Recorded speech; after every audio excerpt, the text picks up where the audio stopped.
Okay so Jai Hind everyone, welcome back to the channel. कल हमने 26 जनवरी को अपना कोर्स स्टार्ट कर दिया था और उससे पहले मैं ऑलरेडी एक वीडियो बना चुकी थी कि स्ट्रैटेजी क्या होगी हमारा CUT PUG कोर्स को कवर करने की। प्लस आज ही मैंने एक शॉर्ट्स भी डाला है, यूट्यूब शॉर्ट्स, तो आप देख लेना। ठीक है, उसमें मैंने आपको 3 टिप्स बताई हैं CUT PUG क्रैक करने की, कैसे आप इसको और अच्छे से कवर कर सकते हो। मेरे मतलब जो मैं करवा रही हूँ उतना तो, लेकिन उसके एक्स्ट्रा आपको क्या करना चाहिए वो सारा मैंने 3 टिप्स में बताया है YT शॉर्ट्स में। प्लस जो हमारा लेक्चर 1 था, लेक्चर 1 में मैंने पहले 25 क्वेश्चन कराए हैं, उसको स्किप कर देना। उसके आगे के जो 75 क्वेश्चन है वो करना बस। पॉलिटिकल साइंस के पहले 25 क्वेश्चन मैंने गलती से करवा दिए थे, जो कि अब पेपर में नहीं आते। जो आपका पहले जनरल पेपर हुआ करता था, रीजनिंग वगैरह आता था, तो वो अब नहीं आता है। वो मैंने वीडियो बहुत लेट नाइट रिकॉर्ड की थी और मेरे घर में कुछ मतलब दुविधाएं भी चल रही थी, तो उस वजह से मैं वो आपको बताना भूल गई। और मतलब मैंने बहुत लेट नाइट रिकॉर्ड किया तो मेरे को याद ही नहीं रहा कि ये नहीं करवाना है। ठीक है, तो अब लेक्चर 2 है, PYQ है आज के 2022 के। इसको भी हमने जैसे कल पिछले लेक्चर में या कल हमने ट्रिक से याद किया था, आज भी हम बहुत सारे क्वेश्चन ट्रिक से याद रखने की कोशिश करेंगे। So let's begin. तो हम आज शुरू करते हैं अपना क्वेश्चन नंबर 26, क्योंकि पुराना पेपर है और पुराने पेपर में पहले 25 क्वेश्चन तो रीजनिंग के थे। ओके सो फर्स्ट क्वेश्चन आपका असिमेट्रिकल फीचर्स बताने हैं फेडरलिज्म के। असिमेट्रिकल का सिंपल सा मतलब है कि जब आप किसी स्टेट को स्पेशल स्टेटस देते हो या ऑटोनॉमी देते हो तो उसको हम असिमेट्रिकल फीचर्स बोलते हैं। ठीक है, या अब एक बाकी वो स्टेट से उसको अनइक्वली देखना तो हो गया असिमेट्रिकल। ठीक है, तो अब इसके फीचर्स, फेडरलिज्म क्या होता है आपका, सेपरेशन ऑफ पावर। सो फिर आपको बताना है कि इनमें से कौन कौन से हैं जो असिमेट्रिकल फीचर्स को दर्शाते हैं। यहाँ पे आपके पास सामने ये 4 ऑप्शन है। ठीक है, तो फिफ्थ शेड्यूल आपको पहले मैंने बोला था कि पिछले लेक्चर में भी फर्स्ट से लेकर 12th शेड्यूल तक आपको सारे याद होने चाहिए। टीयर्स ऑफ ओल्ड PM इसका शॉर्ट ट्रिक है, कहीं पे भी देख लेना, मिल जाएगा आराम से। तो ये आपको पहले रट लो अच्छे से। उसके बाद फिफ्थ शेड्यूल किसके बारे में, शेड्यूल एरियाज और शेड्यूल ट्राइब्स के बारे में। ठीक है, कि इनका एडमिनिस्ट्रेशन कैसे होगा, इनके लिए अलग से कानून बनाए जाएंगे, ट्राइब्स के लिए और शेड्यूल एरियाज के लिए। ठीक है, और 6 शेड्यूल है आपका AMTM के बारे में। AMTM के जो शेड्यूल एरियाज हैं वो, और AMTM के जो शेड्यूल ट्राइब्स हैं वो। अब AMTM है क्या, AMTM आपके हैं 4 स्टेट्स। ये ट्रिक है याद रखने की, मैं AMTM से ही इसको याद रखती हूँ। बाकी आप कोई भी ट्रिक बना सकते हो, ATM बना सकते हो, MM करके, ऐसा करके, जैसा भी आपको ठीक लगे। ठीक है, तो 4 स्टेट कौन से, A से असम, M से मेघालय, T से त्रिपुरा, M से मिजोरम। तो ये एक M मेघालय का है, एक M मिजोरम का है। ठीक है, तो ये है 4 स्टेट। अब इनका यहाँ पे भी सबसे आपको पता है कि नॉर्थ ईस्ट में सबसे ज़्यादा ट्राइबल एरियाज पाए जाते हैं, और नॉर्थ ईस्ट ही है जिनको स्पेशल स्टेटस भी मिलता है और स्पेशल ऑटोनॉमी मिलती है। ठीक है, ताकि इनके ट्राइब्स के साथ छेड़खानी ना हो। तो ये जो है आपका 6 शेड्यूल भी हो गया और 5th शेड्यूल, दोनों ही आपका असिमेट्रिकल फीचर को दर्शा रहे हैं, क्योंकि यहाँ पे भी ST के अलग से एडमिनिस्ट्रेशन की बात हो रही है। फिर आपका आर्टिकल 37A है, ये नागालैंड को स्पेशल स्टेटस देता है। और आर्टिकल G जो है 37G, ये मिजोरम को स्पेशल स्टेटस देता है। ठीक है, इससे रिलेटेड अलग अलग अमेंडमेंट्स हुए थे, जो आपको अमेंडमेंट्स भी सारे याद रखने हैं। तो इसलिए जो इसका करेक्ट आंसर होगा वो होगा ऑप्शन नंबर 3, ABCD। ये हिंदी मीडियम वाले जो है हिंदी में क्वेश्चन देख सकते हैं, असममित विशेषताएं में कौन कौन सी विशेषताएं शामिल है। फिर ये नेक्स्ट क्वेश्चन है, which of the constitution provision does not और don't come within the legislative jurisdiction of the legislature of a state. ठीक है, हिंदी में भी आप हिंदी मीडियम वाले पढ़ सकते हो। ये क्वेश्चन आपके सामने, कौन सा संवैधानिक प्रावधान राज्य विधायिका के विधायी आधार अधिकार क्षेत्र में नहीं आता है। ठीक है, राज्य विधायिका मतलब कि आपका विधानसभा बोल सकते हो। ठीक है, तो ये स्टेट के से बात हो रही है। तो कौन कौन से ऐसे हैं जो नहीं आते। ठीक है, तो पहला है matters relating two clause 3 of article 16। तो ये बहुत आर्बिट क्वेश्चन है। आर्बिट क्वेश्चन मतलब ऐसे क्वेश्चन जो बहुत डिफिकल्ट होते हैं या फिर कहीं से भी पूछ ले जाते हैं, बहुत डीप में पूछ ले जाते हैं, जो किसी को भी नहीं आते। ठीक है, अगर मतलब थोड़ा बहुत अगर पढ़ा है तो आ जाएगा, नहीं तो फिर एलिमिनेशन से आप थोड़ा बहुत निकाल सकते हो। ठीक है, आर्टिकल 6 हमने आर्टिकल 16 पता होता है, लेकिन उसका क्लॉजेस हमें नहीं पता होते, तो थोड़ा सा डिफिकल्ट ये हो जाता है। सो आपको आर्टिकल 16 तो पता ही होगा कि no discrimination on the basis of caste, colour, creed वगैरह। ठीक है, तो इसमें ऐसे कौन से मैटर्स है जिसपे स्टेट लॉज नहीं बना सकता। तो अगर देखा जाए तो ए वाला जो है इस पर स्टेट लॉ नहीं बना सकता। इसमें क्लॉज 3 ये कहता है कि आप किसी भी स्टेट में जाकर रिसाइड कर सकते हो अगर आपको वहाँ पे जैसे एम्प्लॉयमेंट मिला है। ठीक है, या और कुछ काम धंधे के लिए अगर आप किसी स्टेट में जाके रहते हो तो आपको किसी भी प्रकार का वहाँ पे डिस्क्रिमिनेशन नहीं किया जा सकता। तो रेजिडेंस से रिलेटेड, अगर आपके जैसे मैं दिल्ली में आके कितने सारे लोग रह रहे हैं, तो क्या कल को या फिर दिल्ली के बाहर भी अगर किसी यूपी वगैरह में आप जाके अगर वहाँ पे आपको अच्छी जॉब मिल जाती है और आप वहाँ पे जॉब करने लग जाते हो, तो आप वहाँ पे अपना घर लेके रह सकते हो, अपना पीजी हॉस्टल में तो रह सकते हो, लेकिन खुद का घर लेके भी रह सकते हो, ठीक है। तो उसके लिए कोई स्टेट आपको रोक नहीं सकता। तो यहाँ पे स्टेट का कानून नहीं चलेगा, स्टेट कानून नहीं बना सकता, तो ये सही है। Then matters related to article 32, मतलब जो आपके फंडामेंटल राइट्स वायलेट हो रहे हैं, सुप्रीम कोर्ट पे आप रेट इशू करते हो आर्टिकल 32 के तहत, ठीक है, तो अगर वो वायलेट हो रहे हैं तो उस पर भी कोई स्टेट लॉज नहीं बना सकता। फंडामेंटल राइट्स का पूरा पूरा अधिकार सेंटर के पास है बस। तो ए और बी दोनों correct. Then article 33 martial law से रिलेटेड है, इस पर भी आप स्टेट लॉज नहीं बना सकता। आर्टिकल 34 पे भी नहीं बना सकता। हाँ, लेकिन आर्टिकल ये जो है क्लॉज 4 जो है आर्टिकल 16 का, इस पर स्टेट लॉ बना सकता है। तो ए बी सी डी आपका करेक्ट आंसर हो जाएगा, जो कि है इसमें क्वेश्चन ये ऑप्शन नंबर 1। तो ऑप्शन नंबर 1 इसका करेक्ट आंसर होगा, क्योंकि जो क्लॉज 4 है ये आपका रिजर्वेशन से रिलेटेड है। रिजर्वेशन किसकी? पब्लिक सर्विसेज में रिजर्वेशन बैकवर्ड क्लास की, ठीक है। तो इससे रिलेटेड थोड़ा बहुत जो स्टेट लेजिस्लेचर है वो उसके जुडिक्शन में आती है ये चीज़। तो ई ऑप्शन इसलिए एलिमिनेट हो जाएगा। बाकी आपका ये चारों ठीक है, नॉट पूछा था, ठीक है। अब आपका ये नेक्स्ट क्वेश्चन है कि कौन सा आर्टिकल ऐसा है हमारे संविधान का, या फिर हिंदी में भी लिखा हुआ है, आप पढ़ सकते हो हिंदी मीडियम वाले, जो SC ST के लिए रिजर्वेशन ऑफ सीट्स देने की बात करता है, लेकिन कहाँ पे? लोकसभा में, हाउस ऑफ पीपल, यानी कि हमारा लोकसभा, ठीक है। तो लोकसभा में SC और ST को कितना रिजर्वेशन मिलेगा, कब मिलेगा, कितनी सीट्स रिजर्व की जाएंगी, ये कौन से आर्टिकल में मैंशन है? तो वो ये है आपका आर्टिकल 330, ठीक है। आर्टिकल 330 में ये चीज़ मेंशन है, लेकिन आपके चारों ऑप्शन में ये कहीं पे भी फिट नहीं बैठ रहा है, तो ये आपके चारों ऑप्शन ही गलत होंगे और ये क्वेश्चन बाद में ड्रॉप भी हो गया था, ठीक है। सो अब आपको बताना है ऐसे कौन से आर्टिकल हैं जो 42nd आपका जो फेमस आर्टिकल कॉन्स्टिट्यूशनल अमेंडमेंट है, ठीक है। तो 42nd अमेंडमेंट जो था 1976 में हुआ, ठीक है। इनमें से कौन से जो थे वो इसमें इंसर्ट नहीं किए गए थे? आपको पता होगा कि 42nd अमेंडमेंट के तहत कुछ DPSP में हमने आर्टिकल्स ऐड किए थे, ठीक है। तो आपको बताना है कौन से नहीं किए थे। तो पहले आप ढूंढ लो कौन से किए थे, तो ऑब्वियसली आपका जो नहीं किए थे वो ऑटोमेटिकली आ जाएगा। तो ये 3 तो आपके DPSP में ऐड हुए थे 42nd अमेंडमेंट के तहत, ठीक है। तो आपको अभी के अभी ये तीनों आर्टिकल याद रख लेने हैं, क्योंकि पहले नॉट आया है, अगली बार पूछ सकता है कि कौन से ऐड हुए थे, और ये आपके दोनों ऐड नहीं हुए थे, तो नॉट पूछा था, इसलिए आपका ऑप्शन 1 करेक्ट हो जाएगा। 39A, 43A, 48A। अब कौन से आर्टिकल में क्या चीज़ मेंशन है DPSP के, ये भी आपको खुद से पढ़ना है इस वीडियो के बाद। सिर्फ ये 3 आर्टिकल नहीं, DPSP के सारे आर्टिकल्स आपको याद होने चाहिए।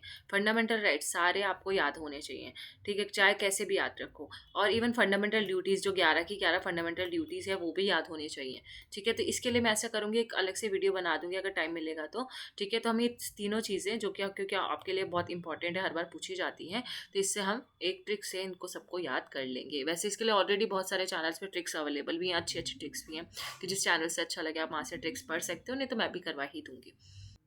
तो इनमें से ऐसा कौन सा व्यक्ति था जिसने कॉन्स्टिट्यूएंट असेंबली में ये कहा कि जुडिशरी को इतना भी ज़्यादा आज़ादी मत दो कि वो एक एक टाइम पे ऐसा, मतलब इंडिपेंडेंस ऑफ जुडिशरी की बात आपको पता है की थी, ठीक है, कि जुडिशरी के पास, न्यायपालिका के पास स्वतंत्रता होनी चाहिए। लेकिन किसी ने ऐसा बोला था कि जुडिशरी को इतनी भी इंडिपेंडेंस मत दो कि वो आके चल के सुपर लेजिस्लेचर या सुपर एग्जीक्यूटिव बन जाए, ठीक है। तो वो किसने कहा था? तो ये कहा था हमारे A.K. अय्यर ने, ठीक है। तो बबीता अय्यर वाले, बबीता तारक मेहता वाले अय्यर की तरह इसको आप याद रख लो कि तारक मेहता का जो अय्यर है, ठीक है, बबीता वाला अय्यर, वो जुडिशरी के खिलाफ है, वो ज़्यादा इंडिपेंडेंस नहीं देना चाहता उसको, ठीक है। और ये रहा आपका हिंदी में क्वेश्चन, जिसको हिंदी में पढ़ना है वो हिंदी में भी पढ़ सकते हैं। ये आपका वही रिपीटेड क्वेश्चन है जो हमने कल प्रैक्टिस किया था 2021 वाला, कि पार्लियामेंट ऑफ इंडिया में क्या क्या आता है। तो हाउस ऑफ द पीपल यानी कि लोकसभा, राज्यसभा और प्रेसिडेंट, इन तीनों से मिलकर बनता है हमारा पार्लियामेंट। तो option 1 is the correct answer. Next question, इसमें से कौन सी स्टेटमेंट जो है करेक्ट है? तो आर्टिकल 143 जो है बात करता है कि प्रेसिडेंट के पास पावर है कि वो सुप्रीम कोर्ट से कंसल्ट कर सकता है। इसी को हम एडवाइजरी जुरिडिक्शन भी बोलते हैं, राइट। तो ये जो है आपका ऑप्शन नंबर A करेक्ट है। देन सुप्रीम कोर्ट का जो ओपिनियन है वो बाइंडिंग नहीं होगा, ऑब्वियसली वो प्रेसिडेंट उससे एडवाइस मांग सकता है, लेकिन जो सुप्रीम कोर्ट एडवाइस करेगा तो वो बाइंडिंग नहीं है, प्रेसिडेंट चाहे तो माने चाहे तो ना माने। तो B भी ठीक है। Supreme court is not bound to give opinion on the subject so refer. अब प्रेसिडेंट अगर सुप्रीम कोर्ट से कोई एडवाइस मांगता है तो सुप्रीम कोर्ट चाहे तो मना भी कर सकता है, ये बोल के कि ये इम्प्रॉपर है, इनएडवाइसेबल है या अनडिजायरेबल है, ठीक है। तो ये और ये सही। अब यहाँ पे लिखा है supreme court is bound to give opinion. अब C और E स्टेटमेंट आपस में कॉन्ट्राडिक्ट कर रही है, यहाँ पे बोल रहा है कि बाउंड नहीं है, यहाँ पे बोल रहा है बाउंड है, तो दोनों में से एक ही ठीक होती। तो E आपका इनकरेक्ट, तो आपका ऑप्शन होगा A B CD। एक बारी मैं आपको हिंदी में भी ऑप्शन दिखा देती हूँ, ये लिखे, ठीक है, जो हिंदी मीडियम वाले हैं वो ये पढ़ सकते हैं। अब यहाँ पे आपको पार्लियामेंट की पावर्स बनानी है कि पार्लियामेंट जो है लॉ के तहत क्या क्या कर सकती है। पार्लियामेंट कानून बनाती है तो क्या क्या कर सकती है, वो चाहे तो कानून बना के हाई कोर्ट का जुडिक्शन जो है, उसका जो कार्य क्षेत्र है वो एक्सटेंड कर सकती है, बढ़ा सकती है हाई कोर्ट का कार्य क्षेत्र। यस, ये कॉमन हाई कोर्ट बना सकती है, पार्लियामेंट अमेंडमेंट करती है ना, अमेंडमेंट करके कॉमन हाई कोर्ट भी बनाया गया है। अब आपको बताना है कौन सा अमेंडमेंट हुआ था जिसके तहत ये बोला गया था कि एक स्टेट में दो से कॉमन हाई कोर्ट हो सकता है, मतलब कॉमन हाई कोर्ट वाला प्रोसीजर था, कौन से अमेंडमेंट के थ्रू आया था, ठीक है, आपको कमेंट सेक्शन में बताना है। देन ये भी ठीक है। सी, हाई कोर्ट बना सकती है यूनियन टेरिटरी के लिए, ऑब्वियसली बना सकती है, अमेंडमेंट कर सकती है और लॉ के थ्रू ये बना सकती है। Establish administrative tribunal for each state, तो हर स्टेट के लिए वो एक ट्रिब्यूनल भी सेटअप कर सकती है, तो ये भी सही है। लेकिन हाई कोर्ट के जजेस को वो अपॉइंट कर सकती है क्या, तो अब हाई कोर्ट के जजेस को अपॉइंट करना पार्लियामेंट के अंदर नहीं आता, वो प्रेसिडेंट जो है वहाँ के पर्टिकुलर जुडिशरी से मिलके, या अगर जो सीनियर मोस्ट जजेस है उनके एडवाइस पे करता है, या गवर्नर करता है, ठीक है, स्टेट के केस में, तो ये गलत हो जाएगा। तो ABCD आपका करेक्ट आंसर। अभी इजी क्वेश्चन है कि किसमें आप कौन से अमेंडमेंट के तहत 21 साल से घटाकर जो एज थी 18 साल कर दी गई थी वोटिंग एज। पहले 21 साल के 21 या 21 से ऊपर लोग वोट दे सकते थे, अब 18 से ऊपर दे सकते हैं। तो ये था आपका फेमस अमेंडमेंट 61st अमेंडमेंट 1988। ये जितने अमेंडमेंट लिखे हैं ना, चारों के चारों आपको याद होने चाहिए। एक अमेंडमेंट का मैंने ऑलरेडी वीडियो बना दिया है, ठीक है, जिसमें मेजर अमेंडमेंट्स हैं, उसके लिंक डिस्क्रिप्शन में मिल जाएगा, तो वो सारे अमेंडमेंट याद कर लेना कि किस अमेंडमेंट में क्या हुआ था। और ये तो यहीं के यहीं याद रखो कि 61st, 2 है ना, 2 की जगह बस 6 लगा दो, 21 से 18 की गई थी राइट, तो 2 की जगह हमने 1 लगा दिया और 61st हो गया आपका अमेंडमेंट, ठीक है। अब ये तो बहुत इजी क्वेश्चन है कि 42nd अमेंडमेंट जो हुआ था उसमें प्रेम्बल में 3 वर्ड ऐड किए गए थे, तो वो कौन कौन से थे। तो ये तो आपने बहुत बारी सुना होगा, बचपन से पढ़ते आ रहे होगे, सोशलिस्ट, सेकुलर और इंटीग्रिटी। ये 3 वर्ड्स हैं जो आपको याद होने चाहिए। और एक प्रेम्बल तो है पूरा का पूरा आपको रटा हुआ होना चाहिए, कहीं से भी आप प्रेमबल का प्रिंट आउट निकालो। जैसे मैंने भी अपने बेड पे कुछ नहीं तो प्रेमबल का प्रिंट आउट तो रखा ही हुआ है, चिपका रखा है, तो आपको मुंह जुबानी याद होना चाहिए कि कौन सा वर्ड है। या इवन क्रोनोलॉजी में भी प्रेमबल को अरेंज करने के लिए दे देता है कि पहले क्या था फिर क्या था। जैसे कि फॉर एग्जाम्पल आपका जस्टिस, लिबर्टी, इक्वालिटी और फ्रेटर्निटी है, जस्टिस, लिबर्टी, इक्वालिटी और फ्रेटर्निटी। तो ये क्रोनोलॉजी है कि पहले हम जस्टिस की बात करते हैं प्रेमबल में, फिर लिबर्टी की, फिर इक्वालिटी की, फिर फ्रेटर्निटी की। तो इसका भी क्रोनोलॉजी कभी कभी आ जाता है।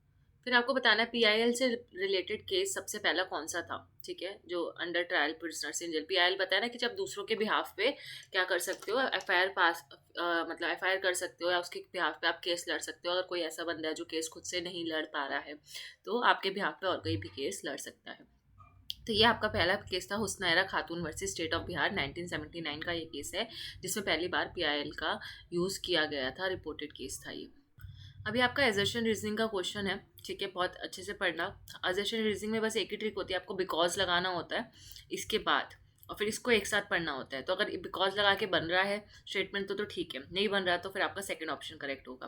वेरएज अगर थर्ड और फोर्थ निकालना तो ईजी होता है कि अगर एक भी करेक्ट है और एक फॉल्स है तो आप थर्ड और फोर्थ में से चूज कर सकते हो। बस 1 और 2 में कन्फ्यूजन हो जाती है कितनी बार कि इसका एक्सप्लेनेशन है कि नहीं, तो उस केस में बस आपको बिकॉज ही एक लौता वर्ड है जो लगा के देखना चाहिए, ठीक है। बाकी लोग भी बोलते हैं कि ये भी लगा लिया करो, हैंस लगा के देख लो, देयरफॉर लगा के देख लो, तो नहीं, बिकॉज लगा के देखो, आपको बेस्ट ऑप्शन मिलेगा। Power of judicial review is considered as a part of basic structure of the constitution. Kesavananda Bharati case हुआ था, उसमें बेसिक स्ट्रक्चर डॉक्ट्रिन आया था, आपको पता होगा। जुडिशियल रिव्यू और जो मिनर्वा मिल्स केस था उसमें जुडिशियल रिव्यू को बेसिक स्ट्रक्चर का पार्ट बनाया गया था।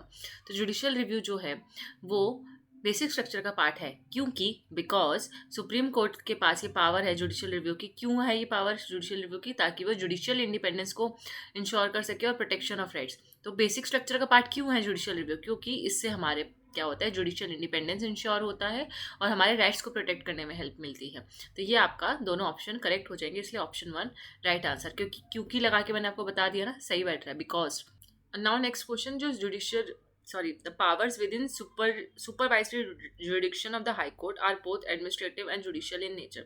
तो जो हाई कोर्ट का जो जुडिक्शन होता है या तो उसका जो कार्य क्षेत्र होता है वो एडमिनिस्ट्रेटिव भी होता है और वो जुडिशियल भी होता है नेचर में, ठीक है। फिर उसके बाद आपको यहाँ पे रीज़न दिया गया है कि जो आर्टिकल 227 है, 227 क्लॉज 1, इसमें बोला हुआ है कि हाई कोर्ट के पास ये पावर है, जो हाई कोर्ट के पास जो पावर है ना सुपरिटेंडेंस की over all courts and tribunals with in their territorial and constitutional jurisdiction, तो इस आर्टिकल में ये चीज़ मेंशन है, ऐसा बोला गया है कि जो हाई कोर्ट के पास जो पावर है सारे कोर्ट्स के ऊपर, सारे ट्रिब्यूनल्स के ऊपर, वो उसके टेरिटोरियल और कॉन्स्टिट्यूशनल जुरिडिक्शन के अंदर ही आती है। ठीक है, हाई कोर्ट की पावर बाकी कोर्ट्स के ऊपर और ट्रिब्यूनल्स के ऊपर, ठीक है, वो क्या किसका पार्ट है, उसके टेरिटोरियल जुरिडिक्शन का पार्ट है, और इसलिए ऐसा कॉन्स्टिट्यूशन में भी मेंशन है। तो ऑब्वियसली आर्टिकल में मेंशन है तो कॉन्स्टिट्यूशन में मेंशन होगा ही, और टेरिटोरियल जुरिडिक्शन का पार्ट है। अब यहाँ पे भी जो बात हो रही थी उसके जुरिडिक्शन की हो रही थी, सुपरवाइजरी जुरिडिक्शन की हो रही थी, मतलब ये एक तरीके से सुपरवाइजर का रोल प्ले करता है कौन, हाई कोर्ट। और सुपरवाइजरी जुरिडिक्शन क्यों है इसके पास, बिकॉज इसके पास ट्रिब्यूनल्स के ऊपर भी पावर है और बाकी कोर्ट्स के ऊपर भी पावर है, तो इसलिए सुपरवाइजरी जुरिडिक्शन है। इसका क्यों जो है ना कि हाई कोर्ट के पास ये वाला जुरिडिक्शन है, इसका क्यों यहाँ पे लिखा हुआ है, तो ये दोनों ही आपका करेक्ट है, पहली बात। और दूसरा, इनके बीच में लिंक भी बन रहा है, तो ऑप्शन 1 ये आपका हिंदी में लिखा हुआ है, ठीक है, तो आप ये पढ़ सकते हो। अब ऐसे कौन से फंडामेंटल राइट्स हैं, हमारे मौलिक अधिकार है जो सबके पास अवेलेबल है, सबके पास यानी कि सिटीजन के पास भी, जो इंडिया के नागरिक है उनके पास भी, और नॉन सिटीजन के पास भी, यानी कि जो बाहर से आके इंडिया में रह रहे हैं या फॉरेनर्स हैं उनके पास भी। तो ऐसे कौन कौन से आर्टिकल है, तो पहला, protection in respect of conviction for offences. अगर आपने कोई गुनाह कर दिया है, ठीक है, तो उसके गुनाह के लिए आपको प्रोटेक्शन मिलेगा, तो वो सबको मिलेगा, चाहे वो सिटीजन हो या नॉन सिटीजन हो, पहला सही, ठीक है। लाइफ और पर्सनल लिबर्टी तो भाई सबकी है, चाहे वो नागरिक है या नागरिक नहीं है, लेकिन प्रोटेक्शन ऑफ लाइफ और पर्सनल लिबर्टी तो सबका अधिकार होना चाहिए ना, कॉमन सेंस भी लगाए, तो ये भी सही है। Protection against arrest and detention, अब ऐसा तो है नहीं कि क्योंकि मैं यहाँ की इंडिया की नागरिक हूँ तो मुझे अरेस्ट करने से पहले लोग सोचेंगे, ठीक है, वो हमें प्रोटेक्ट करेंगे, ठीक है, और अरेस्ट करने के 24 घंटे के अंदर हमें मैजिस्ट्रेट के सामने पेश किया जाएगा, हमारा केस को लॉयर हायर कर सकते हैं हम। लेकिन अब यही ऐसा ही किसी फॉरेनर के साथ हो गया या नॉन सिटीजन के साथ हो गया जो कि बेचारा इंडिया घूमने आया था, तो उसको क्या प्रोटेक्शन नहीं मिलेगी, तो उसको भी मिलनी चाहिए ना, तो ये तो उसका मौलिक अधिकार होना चाहिए। तो सी जो है सबको मिलता है, सिटीजन और नॉन सिटीजन दोनों को ही, ये protection against arrest. Freedom of religion, अब जो बाहर से क्रिश्चियन नहीं आते हैं, ज़्यादातर क्रिश्चियनिटी जो फॉलो करते हैं वो आते हैं, या और कोई आते हैं, इस्लामिज्म वाले आते हैं फॉर एग्जाम्पल, तो उनके पास क्या हम बोलेंगे कि तुम हिंदू अब यहाँ पे आ गए हो तो तुम हिंदू धर्म ही फॉलो करो, नहीं, उनको भी अपना रिलीजन प्रैक्टिस करने का उतना ही हक है, चर्च में जाने का हक है, तो फ्रीडम ऑफ रिलीजन तो उनके पास भी होगी। वेयर एस जो ई है कि आपको डिस्क्रिमिनेशन से बचाया जाएगा, रिलीजन, रेस, कास्ट और प्लेस ऑफ बर्थ, आर्टिकल जो 15 है, तो ये जो है सिर्फ सिटीजन को अवेलेबल है। तो सरकार ने बोला हुआ है कि हम भाई अपने ही नागरिकों का, हमारे खुद के नागरिकों के साथ रिलीजन, रेस, कास्ट के बेसिस डिस्क्रिमिनेशन होता है, तो हम वो उनका मौलिक अधिकार है, उसके लिए वो सुप्रीम कोर्ट जा सकते हैं। लेकिन अगर कोई नॉन सिटीजन है, फॉरेनर है या एलियन है, एलियन मतलब बाहर से दूसरे देश का नहीं, मतलब जो दूसरे दूसरे ग्रह का नहीं, एलियन मतलब जो दूसरे देश से आया, वो हमारे लिए एलियन माना जाता है, ठीक है। तो वो उसको हमारे पास वो उसका मौलिक अधिकार नहीं होगा, हम उसको डिस्क्रिमिनेशन से बचाएंगे लेकिन वो उसका फंडामेंटल राइट नहीं मानेंगे, इसके लिए वो सुप्रीम कोर्ट नहीं जा पाएगा। तो ये आपका हो गया। तो अब इससे आपको दो चीज़ें याद रखनी है कि कौन से अधिकार ऐसे हैं जो सिटीजन्स के लिए हैं, सिर्फ और सिर्फ सिटीजन्स के लिए हैं, और कौन से अधिकार ऐसे हैं जो सिटीजन और नॉन सिटीजन दोनों के लिए हैं। तो यहाँ पे आपके आ जाएंगे आर्टिकल 15 जो सिर्फ सिटीजन के पास है, 16, ठीक है, 15, 16, फिर आपका आ जाएगा, और कौन सा था, सेकेंड, 19, और एक सेकंड में इसको थोड़ा सा नीचे कर लेती हूँ, 29 और 30। तो ये याद रखना कि ये जो 1, 2, 3, 4, 5, ये जो 5 आर्टिकल्स है वो सिर्फ और सिर्फ सिटीजन्स के लिए है, और कौन से सबके लिए है, सिटीजन और नॉन सिटीजन दोनों के लिए, तो वो यहाँ पे मेंशन है, जो शुरू के 4 यहाँ पे मैंने यहाँ पे जो आपको ऑप्शन में दे रखे हैं। तो आप दोनों में से कोई भी एक याद रख लेते हो तो बाकी ऑटोमेटिकली आपको याद हो जाएंगे। तो मैं तो हमेशा बोलती हूँ कि ओनली सिटीजन्स वाले याद रखो, 15, 16, 19, 29 और 30, ये याद रखोगे तो बाकी जो बचे वो सबके लिए है, ठीक है। तो 15, 16, 19, 29 और 30। तो कौन सा अमेंडमेंट हुआ था, संशोधन हुआ था, जिससे जो ABCD वाला जो सिस्टम था ना स्टेट्स को रीऑर्गेनाइज करने का, जो ब्रिटिशर्स लेकर आए थे, ठीक है, उन्होंने ऐसा किया था, ABCD के उस पर उसको बांट दिया था, डी में अंडमान और निकोबार को रखा गया था, ठीक है।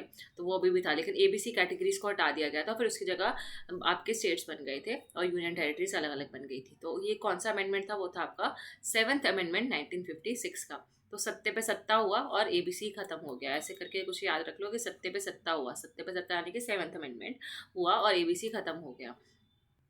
ऐसा कौन सा अमेंडमेंट था जो मतलब ऑब्वियसली इंदिरा गांधी ही लेके आई थी, यहाँ पे मैं थोड़ा जूम कर देती हूँ, और जिसमें प्रीवी पर्स को अबॉलिश कर दिया गया था, और जो मतलब प्रिंसली स्टेट्स को जो मिलता था ना, वहाँ के जो प्रिंसली स्टेट्स के जो प्रिंसेस वगैरह थे उनको एक प्रिविलेजेस मिलते थे अलग अलग तरीके के, ठीक है, प्रीवी पर्स के तहत। तो कौन से अमेंडमेंट के तहत जो थे अबॉलिश कर दिए गए, तो वो था आपका 26th अमेंडमेंट एक्ट 1971। तो 26, ठीक है। तो अच्छा, आप 26 कैसे याद रख सकते हो कि 26 अमेंडमेंट के तहत ये हुआ था, तो आप ऐसे याद रख सकते हो कि जैसे 26 जनवरी अभी कल कल ही गई है ना, तो 26 जनवरी के दिन आप क्या गए थे, परेड देखने गए थे, और जब आप परेड देखने गए तो वहाँ पे इतनी भीड़ थी कि आपका पर्स चोरी हो गया, ठीक है, आपका पर्स चोरी हो गया 26 जनवरी की परेड वाले दिन। तो प्रीवी पर्स जो है आप ऐसे याद रख सकते हो कि प्रीवी पर्स अबॉलिश कब हुआ, 26 वे अमेंडमेंट के तहत ये अबॉलिश हुआ था 1971 में। इनमें से कौन सी ऐसी पावर है जो पंचायत के पास नहीं है, ठीक है। तो पंचायत के पास पावर है कि वो प्लान बना सकती है इकोनॉमिक डेवलपमेंट के लिए, आर्थिक विकास के लिए, जो पंचायत काम कर सकती है, ये सही है। फिर वो इकोनॉमिक डेवलपमेंट और सोशल जस्टिस के लिए स्कीम्स को इम्प्लीमेंट कर सकती है, ये भी सही है। वो कोई भी स्कीम को अपलोड करें, सॉरी इम्प्लीमेंट तो लागू तो करेगी ना पंचायत, जो भी सरकार स्कीम बनाएगी। देन एग्रीकल्चर से रिलेटेड जो एक्टिविटीज़ होती है, एग्रीकल्चर को एक्सटेंड करना, वो भी पावर है पंचायत की, ठीक है, और रिस्पॉन्सिबिलिटी भी है, पावर भी है। तो थर्ड भी सही है। लेकिन क्या स्लॉटर होम्स और टैनरीज को रेगुलेट करना, क्या जो जहाँ पे ये बकरे वगैरह काटे जाते हैं ना, ठीक है, नॉन वेज वगैरह ये सब, तो ये भी क्या पंचायत देखती है, तो ऐसा कुछ नहीं है, अपना स्टेट के पास होता है या सेंटर के पास होता है। तो फोर्थ ऑप्शन इनकरेक्ट हो जाएगा। तो पहले A, B, 1, 2 और 3 सही है, लेकिन हमसे नॉट पूछा था, तो इसलिए यहाँ पे हमारा जो करेक्ट आंसर होगा वो होगा ऑप्शन नंबर 4। ये हिंदी में भी लिखा हुआ है, देखो, बुच्चड़ खाना बोलते हैं या चर्म सुधारने, इसका नहीं होता है, कृषि विस्तार ये सब यहाँ पे होता है, ठीक है। तो minister shall hold office during the pleasure of the president, ठीक है, ये एक आपका अजर्शन का स्टेटमेंट है। रीजनिंग में लिखा है कि काउंसिल ऑफ मिनिस्टर जो है कलेक्टिवली रिस्पॉन्सिबल होंगे लोकसभा के, ठीक है। तो ये देखो, यहाँ पे अलग बात हो रही है कि वो प्रेसिडेंट के प्लेजर के अंडर काम करेंगे, और यहाँ पे लिखा है कि वो कलेक्टिवली लोकसभा को रिस्पॉन्सिबल होंगे। तो ये दोनों ही स्टेटमेंट सही है, लेकिन कोई लिंक नहीं बन रहा है, तो 2 आपका करेक्ट आंसर हो जाएगा। अब आपको बताना है कि मनी बिल के बारे में कौन सा स्टेटमेंट जो है वो गलत है, ठीक है। तो पहला मनी बिल होता है क्या, पहले तो ये देख लेते थे मनी बिल में क्या क्या कौन कौन से स्टेटमेंट सही होते हैं। तो आर्टिकल 110 में आता है मनी बिल, सही बात है, ठीक है। मनी बिल जो है वो स्पीकर जो है लोकसभा का, जो स्पीकर है उसको सर्टिफाई वो करता है। कौन सर्टिफाई, ये बहुत इंपॉर्टेंट वर्ड है, सर्टिफाई कौन करता है, ठीक है। तो इंट्रोड्यूस अलग होता है, सर्टिफाई करना। इंट्रोड्यूस किसकी मर्जी से किया जाता है, प्रेसिडेंट की मर्जी से इंट्रोड्यूस किया जाता है। जब मनी बिल को इंट्रोड्यूस करते हैं तो प्रेसिडेंट की मर्जी से, और जब सर्टिफाई हो जाता है तो वो लोकसभा के स्पीकर की मर्जी से। तो ये दोनों सही। फिर मनी बिल को इंट्रोड्यूस सबसे पहले कहाँ इंट्रोड्यूस किया जाता है, सबसे पहले लोकसभा में इंट्रोड्यूस किया जाता है। ऑब्वियसली मनी बिल के सबसे इंपॉर्टेंट बिल है, और सबसे ज़्यादा पावर लोकसभा के पास होती है, तो लोकसभा में पहले इंट्रोड्यूस होता है, ये भी सही। चौथा बोला है both the houses of the parliament enjoy equal power with respect to money bill. तो दोनों ही लोकसभा और राज्यसभा के पास इक्वल पावर है मनी बिल के केस में। तो नहीं, लोकसभा ज़्यादा पावरफुल होता है मनी बिल के केस में। इवन राज्यसभा तो मनी बिल को ना इंट्रोड्यूस कर सकती है और ना रिजेक्ट कर सकती है, हाँ थोड़े बहुत सजेशन जरूर दे सकती है। तो ये फोर्थ आपका गलत, तो इसलिए इनकरेक्ट पूछा था, तो आपका ऑप्शन 4 जो है करेक्ट आंसर होगा इस क्वेश्चन का। किसने पार्टी सिस्टम, जो इंडिया का पार्टी सिस्टम है उसको डेमोक्रेटाइजेशन एंड डिके बोला था, ये आपको बताना है। तो इसका जो करेक्ट आंसर है वो है जेम्स मैनर, ठीक है। तो ये ऐसे स्टेटमेंट है जो आपको रटने ही रटने हैं कैसे भी करके। जेम्स मैनर जो है, इसको मैनर्स तो है नहीं, मैनर को मैनर्स नहीं है ऐसे मान लो, ठीक है। तो जेम मैनर को मैनर्स नहीं है, और हमेशा वो डिके करता रहता है, जहाँ पे भी जाएगा वो चीज़ों का सत्यानाश कर देगा। डेमोक्रेटाइजेशन का भी सत्यानाश कर दिया है, ठीक है, उसमें मैनर्स नहीं है। ये हिंदी में लिखा हुआ है, लेकिन लोकतंत्रीकरण और विघटन की दृष्टि से भारत में पार्टी प्रणाली का वर्णन किसने किया है, ठीक है। तो ये आपका जेम्स मैनर ने किया है, या मैनोर। इसमें से बताना है कि कौन कौन से स्टेटमेंट सही है। कॉमन सेंस बेस्ड क्वेश्चन है बस, कि कुछ नेशन के पास स्टेट्स की कमी होती है, कुछ स्टेट्स के पास नेशनल आइडेंटिटी की कमी होती है, कुछ नेशंस ऐसे होते हैं जिसमें एक से ज़्यादा स्टेट्स होते हैं, और कुछ स्टेट्स ऐसे होते हैं जिसमें एक से ज़्यादा नेशन होते हैं। तो ये चारों ही स्टेटमेंट आपकी सही है, ठीक है।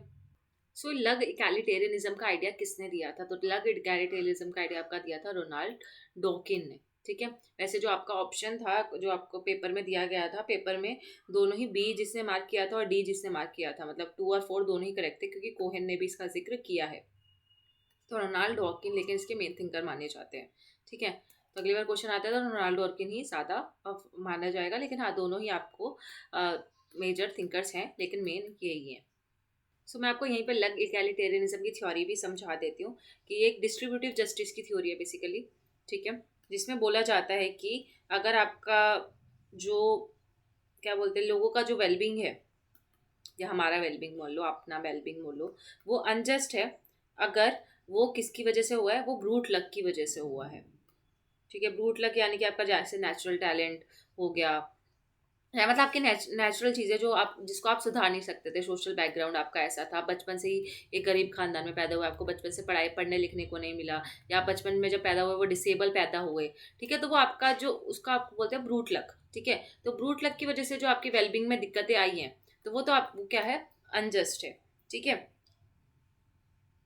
क्योंकि ये आपने खुद से चूज नहीं किया, ये आपको बस ऑटोमेटिकली बाय नेचर मिला था। लेकिन मान लो अगर आपके सामने चार ऑप्शन थे, ठीक है, कि आप इंजीनियर भी बन सकते हो, आप डॉक्टर भी बन सकते हो, आप आईएएस भी बन सकते हो, और आप चाहो तो एक क्लर्क भी बन सकते हो, और आपको ने फोर्थ ऑप्शन उस टाइम पे चूज किया, तो वो जो आपका लक है वो आपके चॉइस की वजह से है, ना कि आपके किसी और चीज की वजह से। जो आपके जो चॉइस की वजह से जो लक आता है, ठीक है, तो वो आपका, उसको हम अनजस्ट नहीं मानेंगे, ऐसा रोनाल्ड डॉकिन का कहना था। क्योंकि आपने खुद से लिया अपने सर पे, हमने तो नहीं कहा था कि आप क्लर्क बनो, आप चाहो तो ज्यादा पढ़ाई करके आईएएस बन सकते थे, डॉक्टर इंजीनियर बन सकते थे, लेकिन आपने कम पढ़ाई करी, आपने ये चूज किया फील्ड, और आप इस फील्ड में गए, तो उसको हम अनजस्ट नहीं मानेंगे। ठीक है, क्योंकि अगर वो आपकी नॉर्मल कंडीशन की वजह से है तो वो अनजस्ट है। ठीक है, कि आपके साथ अनजस्टिस हुआ है, लेकिन आपने अपनी मर्जी से वो चीज चूज करी है तो वो अनजस्टिस में नहीं काउंट होगी। ये लक इक्वालिटेरियनिज्म का कॉन्सेप्ट है। एक ब्रूट लक होता है और एक ऑप्शन लक होता है। ऑप्शन लक मतलब है आपका कि जो आपने चूज किया खुद से, आपके पास ऑप्शन थे उसमें से चूज किया। तो ये पूरा का पूरा कॉन्सेप्ट था रोनाल्ड वॉकिन का। अभी एक और एजर्शन रीजनिंग का क्वेश्चन है कि जो ग्लोबल इन्वायरमेंटल चेंज की जो प्रॉब्लम है उससे वो एक सीरियस चैलेंज है किसके लिए, डेमोक्रेटिक पॉलिटिकल सिस्टम के लिए as a currently exist. Obviously जो कि इन्वायरमेंट की प्रॉब्लम है वो हमारे पॉलिटिक्स के लिए भी तो एक चैलेंज है ना, हमारे जो वहाँ पे नेता लोग बैठे हैं, लीडर्स हैं, उनके लिए भी एक चैलेंजेबल कंडीशन है ग्लोबल इन्वायरमेंट की प्रॉब्लम, क्लाइमेट चेंज की प्रॉब्लम। और क्यों एक चैलेंज है, तो अगर हम रीजन लगा के देखें बिकॉज करके, तो we need a thicker conception of citizenship, क्योंकि हमें एक सिटीजनशिप का एक मतलब ज़्यादा इंपॉर्टेंट कंसेप्ट चाहिए, लाइक इन्वायरमेंटल सिटीजनशिप भी होना चाहिए, जो सिटीजन्स को ये बोले कि आपको इन्वायरमेंटली सेंसिटिव बिहेवियर लेकर आना है। ठीक है, अब यहाँ पे प्रॉब्लम लिखा है और यहाँ पे उसका सॉल्यूशन लिखा है। ठीक है, अब आप बिकॉज लगा के देखोगे, क्योंकि ये प्रॉब्लम है क्योंकि ये आपके पास ये सॉल्यूशन है, तो ये सॉल्यूशन तो पहले नहीं आता ना, पहले सॉल्यूशन आता है। तो अगर ये स्टेटमेंट पहले लिखी होती, जो आर वाली स्टेटमेंट है वो पहले लिखी होती, और फिर अगर हम बिकॉज लगाते तो सही बैठता। लेकिन प्रॉब्लम के यहाँ पे बिकॉज लगाएंगे तो ये सही नहीं बैठ रहा। ठीक है, पहले अगर बोला हो गया होता कि ये आपके पास सिटीजनशिप की सॉल्यूशन है, क्योंकि ये सॉल्यूशन इसलिए जरूरी है क्योंकि हमारे पास ये प्रॉब्लम है, लेकिन लिखा ये प्रॉब्लम है क्योंकि हमारे पास ये सॉल्यूशन है, तो इसका कोई तुक नहीं बैठ रहा है। और ऑल्दो ये दोनों ही स्टेटमेंट सही हैं, तो जो बी ऑप्शन है कि both A and R right and is not the correct explanation, ये आपका करेक्ट आंसर होगा। अच्छा, ये एसे ऑन टॉलरेशन किसने लिखा है, तो जॉन लॉक ने लिखा है। आपको किसी ने ताला लगा के कमरे में बंद कर दिया था, और फिर आप में की जो टॉलरेशन होता है ना, सहन शक्ति बढ़ गई। ठीक है, किसी भी प्रताड़ना को झेलने की सहन शक्ति बढ़ गई जब आपकी मम्मी या पापा ने आपको दरवाजे में लॉक कर दिया ना, तो आपकी टॉलरेशन पावर बढ़ गई। ऐसे करके आप इसको याद रख सकते हो। या आपको ऐसे भी याद रख सकते हो कि आपकी मम्मी ने आपको मतलब ताला लगा दिया था और कमरे में बंद कर दिया था, ये क्योंकि आपने एस्से नहीं लिखा था। ठीक है, तो आप छोटे बच्चे हो, आपने एस्से नहीं लिखा, आपने एस्से कंप्लीट नहीं किया, तो मम्मी ने बोला जब तक ये ताला नहीं खोलेगा जब तक तू एस्से कंप्लीट नहीं करेगा या करेगी। ठीक है, तो थ्योरी ऑफ रिसोर्सेज इक्वालिटी किसने दी थी, जिसने लक इक्वालिटेरियनिज्म दिया उसने ही थ्योरी ऑफ रिसोर्सेज इक्वालिटी दी है। बस आप इसको रट लो अच्छे से, रोनाल्ड डॉकिन। ठीक है, अब बताना है, हिंदी में ये क्वेश्चन लिखा हुआ है यहाँ पे, आप पढ़ सकते हो कि किसने कहा था कि डेमोक्रेसी जो है टेरेनी ऑफ मेजोरिटी है, बहुमत के अत्याचार के रूप में किया है लोकतंत्र का वर्णन। ठीक है, तो इसका जो करेक्ट आंसर होगा वो होगा टिक्कोवली। ठीक है, टोकुवली का आप टी से टोकुवली है, टी से टेरेनी है। ठीक है, तो दोनों ही ऐसे याद रख सकते हो कि टी से टोकुवली, टी से टेरेनी। या एक विला है, विले ये लिखा है ना, विला विला होता है ना, बहुत बड़े बड़े घर जो होते हैं विला होते हैं, उनमें क्या रहती है, एक मेजोरिटी ऑफ लोग रहते हैं, बहुत सारे लोग रहते हैं उस विला में, तो मेजोरिटी ऑफ लोग रहते हैं। टेरेनी ऑफ मेजोरिटी ये कॉन्सेप्ट है एलेक्स दे टॉकोवली का। इसका पूरा नाम क्या है, एलेक्स दे टॉकोवली। ठीक है, अब नेक्स्ट क्वेश्चन स्टेटमेंट 1 और स्टेटमेंट 2 दे रखा है, आपको बताना है कौन सी करेक्ट है, या दोनों करेक्ट है या दोनों इनकरेक्ट है क्या। तो थिन मल्टीकल्चरिज्म दो होते हैं, देखो, थिक होता है एक थिन होता है। ठीक है, ये भी मैंने अपने चैनल पे करवा रखा है ये पहले। ठीक है, तो थिन मल्टीकल्चरिज्म वो मल्टीकल्चरिज्म है जिसमें cultural differences occurring between liberals and non liberals. ठीक है, जो आपके जो आपस में जो कल्चर को लेकर जो भी भेदभाव है वो लिबरल और नॉन लिबरल के बीच में होते हैं। और दूसरा क्या लिखा है, थिक मल्टीकल्चरलिज्म ऐसा मल्टीकल्चरलिज्म होता है जहाँ पे सारे के सारे जो कल्चरल डिफरेंसेस है as disagreements between groups that already agree on liberal values, जो ऑलरेडी लिबरल वैल्यूज पे एग्री करते हैं। ठीक है, तो ये मैंने आपको शायद से समझाया हुआ है किसी वीडियो में, मैं लिंक डिस्क्रिप्शन में डाल दूंगी। अभी के लिए ये समझ जाओ कि ये जो आपका ये जो क्वेश्चन नंबर 52 पे हम पहुंच चुके हैं अभी, तो इसका जो करेक्ट आंसर है वो होगा आपका ऑप्शन नंबर बी। ठीक है, बी क्यों? क्योंकि ये दोनों ही इनकरेक्ट है, ये शफल करके दे रखी है। ये जो फर्स्ट स्टेटमेंट है वो थिक मल्टीकल्चरलिज्म की है और जो सेकंड स्टेटमेंट है वो थिन मल्टीकल्चरलिज्म की है। तो अगर ये यहाँ पे लिखा होता तो ये दोनों सही होती, लेकिन ये उल्टा लिखा हुआ है तो दोनों ही गलत है। ठीक है, कि मतलब थिक मल्टीकल्चरलिज्म जिसमें लिबरल और नॉन लिबरल के बीच में अगर विवाद हो रहा है तो वो थिक है, मोटा। ठीक है, तो दो लोगों के बीच में लड़ाई हो रही है, एक ऐसा लंबा लड़का है, एक नॉन लंबा लड़का है, ऐसे याद रख लो, एक एल से लंबा, एक से नो लंबा। ठीक है, या नॉन लंबा। ठीक है, तो इन दोनों के बीच में लड़ाई हो रही है, तो ये मतलब मोटे मोटे लोग हैं, दो लंबे लंबे मोटे मोटे लोग हैं, ठीक है। ठीक है, तो ऐसे याद रख लो। फिर और थिन वाले जो पतले पतले लोग हैं उनके बीच में डिसएग्रीमेंट हो रहा है। ठीक है, किसको लेकर? ग्रुप्स को लेकर, कि हम लिबरल वैल्यूज पे एग्री करते हैं कि नहीं करते। जो ऑलरेडी ऐसे लोग जो लिबरल वैल्यूज पे एग्री करते हैं तो वो थिन मल्टीकल्चरलिज्म में आएंगे। ठीक है, ये एक ग्रुप है पतले पतले लोगों का, वो आपस में डिसएग्री कर रहा है, ऐसे करके याद रख लो। O now my favourite question, book and author Simone de Beauvoir की है, सेकंड सेक्स, वेरी इंपॉर्टेंट, सबसे फेमस बुक है, याद ही रखनी है, कैसे भी याद रखो। फिर इसके बाद बेटी फ्रेडान की, फ्रेडान की आपकी बुक है ये वाली, द फेमिनाइन मिस्टीक। ठीक है, तो फ्रीडाइन का है फिस्टीक। ठीक है, फिर बेटी मतलब आपकी जो बेटी है वो बहुत फेमिनिन है। ठीक है, आपकी बेटी बहुत फेमिनिन है, या आपकी जो बेटी है वो फेमिनिस्ट है, ऐसा करके कुछ याद रख सकते हो। फिर जर्मन ग्रीर, ग्रीर की जो बुक है वो है आपका फीमेल इन्वेंट। ठीक है, तो ऐसे में कोई याद रहता है कि कोई आपको नोचता है ना, न्यूच जैसा साउंड कर रहा है, जब आपको कोई नोचता है तो आप बहुत चीखते हो, गुर्राते हो, तो ग्रीर। जब आपको कोई नोच रहा है तो आप गुर्रा रहे हो या ग्रीर कर रहे हो, चीख रहे हो। ठीक है, तो गुर्रा रहे हो तो ग्रीर का है इन्वेंट। और एस मोलर ओकिन की तो फेमस बुक है जस्टिस, जेंडर एंड फैमिली। ये मैंने कैसे याद किया था, देखो ओकिन में किन आ रहे हैं, किन का मतलब क्या होता है, अगर आप सिनोनियम सर्च करो ना इसका पेपर में या डिक्शनरी में, तो किन का मतलब होता है फैमिली, और इसके नाम में ही फैमिली वर्ड आ रहा है, तो सिंपल सुजान मॉलर रॉकिन का हो गया जस्टिस, जेंडर एंड फैमिली। तो इसको, इस वाली ट्रिक को तो भूलना मत, और इसको भी बिल्कुल ट्रिक को मत भूलना। बेटी की शायद आप भूल जाओ कि बेटी फेमिनाइन थी क्या थी, और सेवन दिवगर का तो फेमस बुक है, तो इसके लिए कोई ट्रिक भी नहीं है। अब स्टेटमेंट बेस्ड क्वेश्चन है कि जो लिबरल फेमिनिस्ट होते हैं वो बोलते हैं कि जो लॉज है that give women formal equality of opportunity and freedom from discrimination. तो जो लिबरल फेमिनिस्ट है उनका कहना है कि जो ऐसे कानून होते हैं जो वुमेन को फॉर्मल इक्वालिटी तो देते हैं, कौन सी इक्वालिटी, इक्वालिटी ऑफ अपॉर्चुनिटी भी देते हैं, और उनको डिस्क्रिमिनेशन खत्म करने में, जो वुमेन के खिलाफ डिस्क्रिमिनेशन हो रहा है उसको भी खत्म करने में हेल्प करते हैं। तो लिबरल यानी कि आपका लिबरलिज्म, और लिबरलिज्म किसकी बात करता था, इंडिविजुअल फ्रीडम की बात करता था ना। और अगर बस हम फेमिनिज्म लगाते उसके आगे, तो फेमिनिज्म की जगह यहाँ पे इंडिविजुअल फ्रीडम है, तो यहाँ पे इंडिविजुअल फ्रीडम में भी किसकी फ्रीडम हो गई, फेमिनिस्ट है तो वो वुमेन की फ्रीडम की बात करेंगे। तो एक ही वर्ड से हमने इसको समझ लिया और ये आपका करेक्ट आंसर। ठीक है, बस अब लिबरलिज्म, लिबर्टी, ये सब ओपी गाबा में है ही। ठीक है, तो लिबरलिज्म मैं ऑलरेडी करा चुकी हूँ, लिबर्टी भी आने वाले लेक्चर में मैं ओपी गाबा से कवर करवा दूंगी, तो आपका ये अच्छे से कवर हो जाएगा, कि आपको वर्ड देखते ही समझ आएगा। रेडिकल होते हैं एकदम जो कट्टरपंथी होते हैं, कि वो बहुत गुस्से वाले एकदम वैसा। ठीक है, तो रेडिकल फेमिनिस्ट का मानना था कि जो वायलेंस हो रहा है वुमेन के अगेंस्ट वो पार्ट एंड पार्सल है सेक्स इनइक्वालिटी का। जो मेल और फीमेल के बेसिस पे जो इनइक्वालिटी हो रही है, असमानता है, वो इसलिए है क्योंकि वो वुमेन के अगेंस्ट बहुत ज़्यादा वायलेंस हो रहा है, एग्जिस्ट करता है वायलेंस। तो रेडिकल लोग जो हमेशा वायलेंस वगैरह की ऐसे बड़े बड़े शब्दों का इस्तेमाल करेंगे, ऐसा याद रखो, और दोनों ही आपका करेक्ट स्टेटमेंट है। अब आपको बता रहे हैं रोनाल्ड डॉकिंग का जो idea of right as trumps है, ये आपके कल के क्वेश्चन पेपर में भी आया था, 2021 में भी सेम क्वेश्चन रिपीट हुआ था, और पूछा था कि राइट एज ट्रम्प्स किसने बोला है, तो रोनाल्ड डॉकिन ने बोला है। ठीक है, तो आर से रोनाल्ड डॉकिन और आर से राइट्स। ठीक है, रोनाल्ड और आर से राई।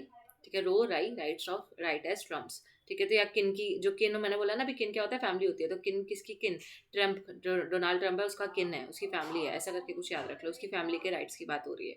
ठीक है, थोड़ा मतलब अजीब सा ट्रिक है, बट याद रहे तो ठीक है, वरना लेकिन ओकिन वाला अलग से याद रखना, ओकिन मतलब फैमिली वाली बुक है उसकी। ठीक है, वो तो बुक के कॉन्टेक्स्ट में आपको याद आ ही जाएगा।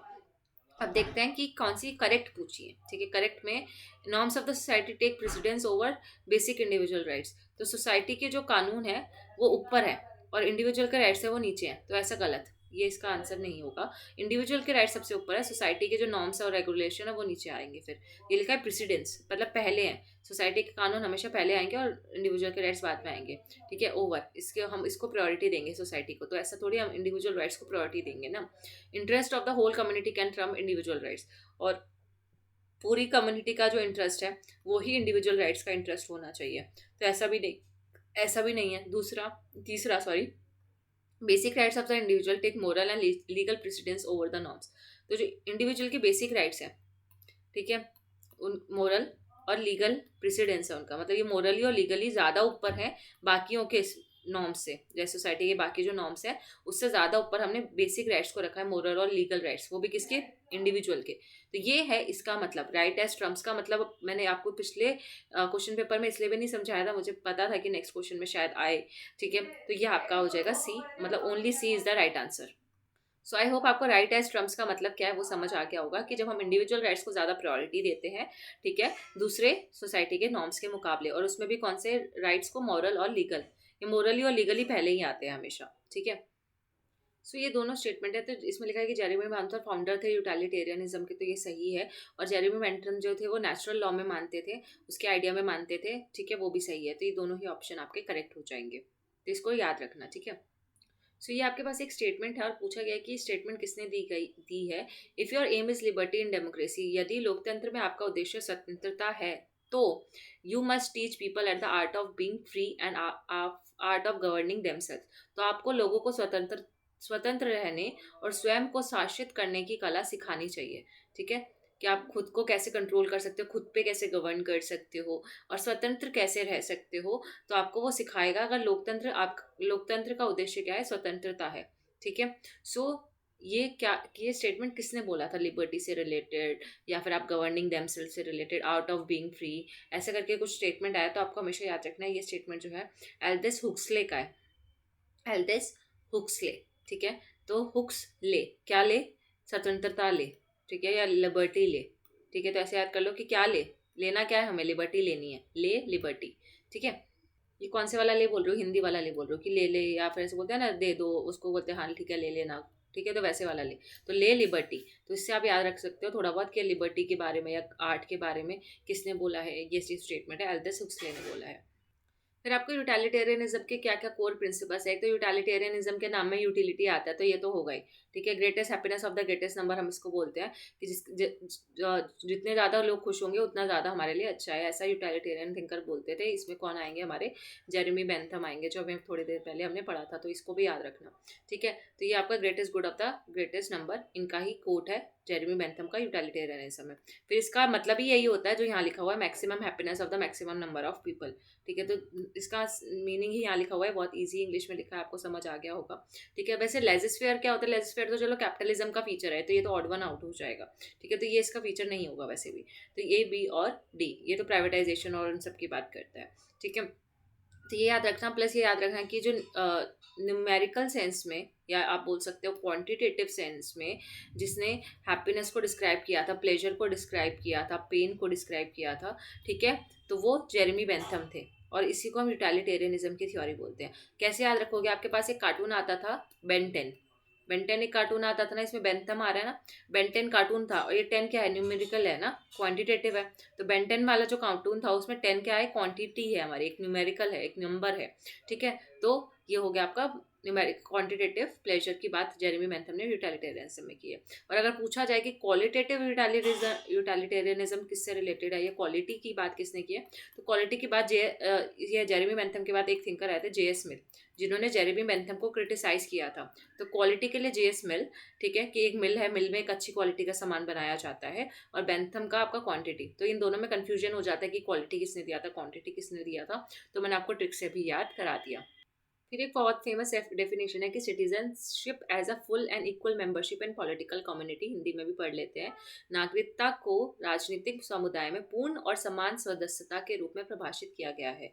ठीक है, तो ये किसने परिभाषित किया है, मतलब किसने ये डेफिनेशन दिया है कि सिटीजनशिप एक फुल और इक्वल मेंबरशिप है, ठीक है, पॉलिटिकल कम्युनिटी में, पॉलिटिकल, ठीक है। तो टी.एच. मार्शल का ये फेमस स्टेटमेंट है, याद रखना। ठीक है, आप इसको रटना है। ठीक है, इसके लिए कोई ट्रिक वगैरह नहीं है, पर आप इसको यहीं पे रट लो, 2-3 बार प्रैक्टिस करोगे तो हो जाएगा कि ये किसकी स्टेटमेंट है। ठीक है, बहुत बार पूछी जाती है। या सिटीजनशिप से रिलेटेड कोई भी ज़्यादातर कॉन्सेप्ट आता है तो टी.एच. मार्शल उसमें लिखा ही होगा पक्का। यहीं पे एक और बुक मैं याद करा देती हूँ आपको, सिटीजनशिप एंड सोशल क्लास इसकी बुक है।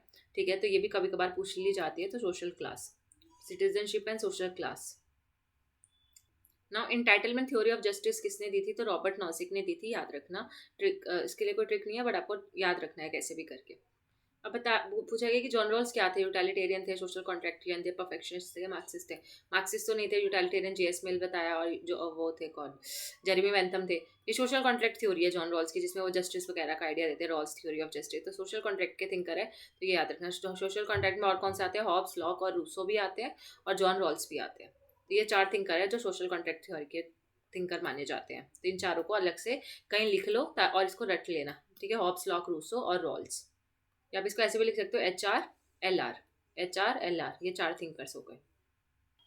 तो आप ये बताना, आइडियोलॉजी जो टर्म है किसने कॉइन किया था? तो डी ट्रेसी ने कॉइन किया था। और इसको आप ऐसे याद रख सकते हो, आइडियोलॉजी में DER है ना, और इसके नाम में भी DER है, तो आइडियोलॉजी का डी और इसके नाम में भी DER है, तो ऐसे याद हो जाएगा।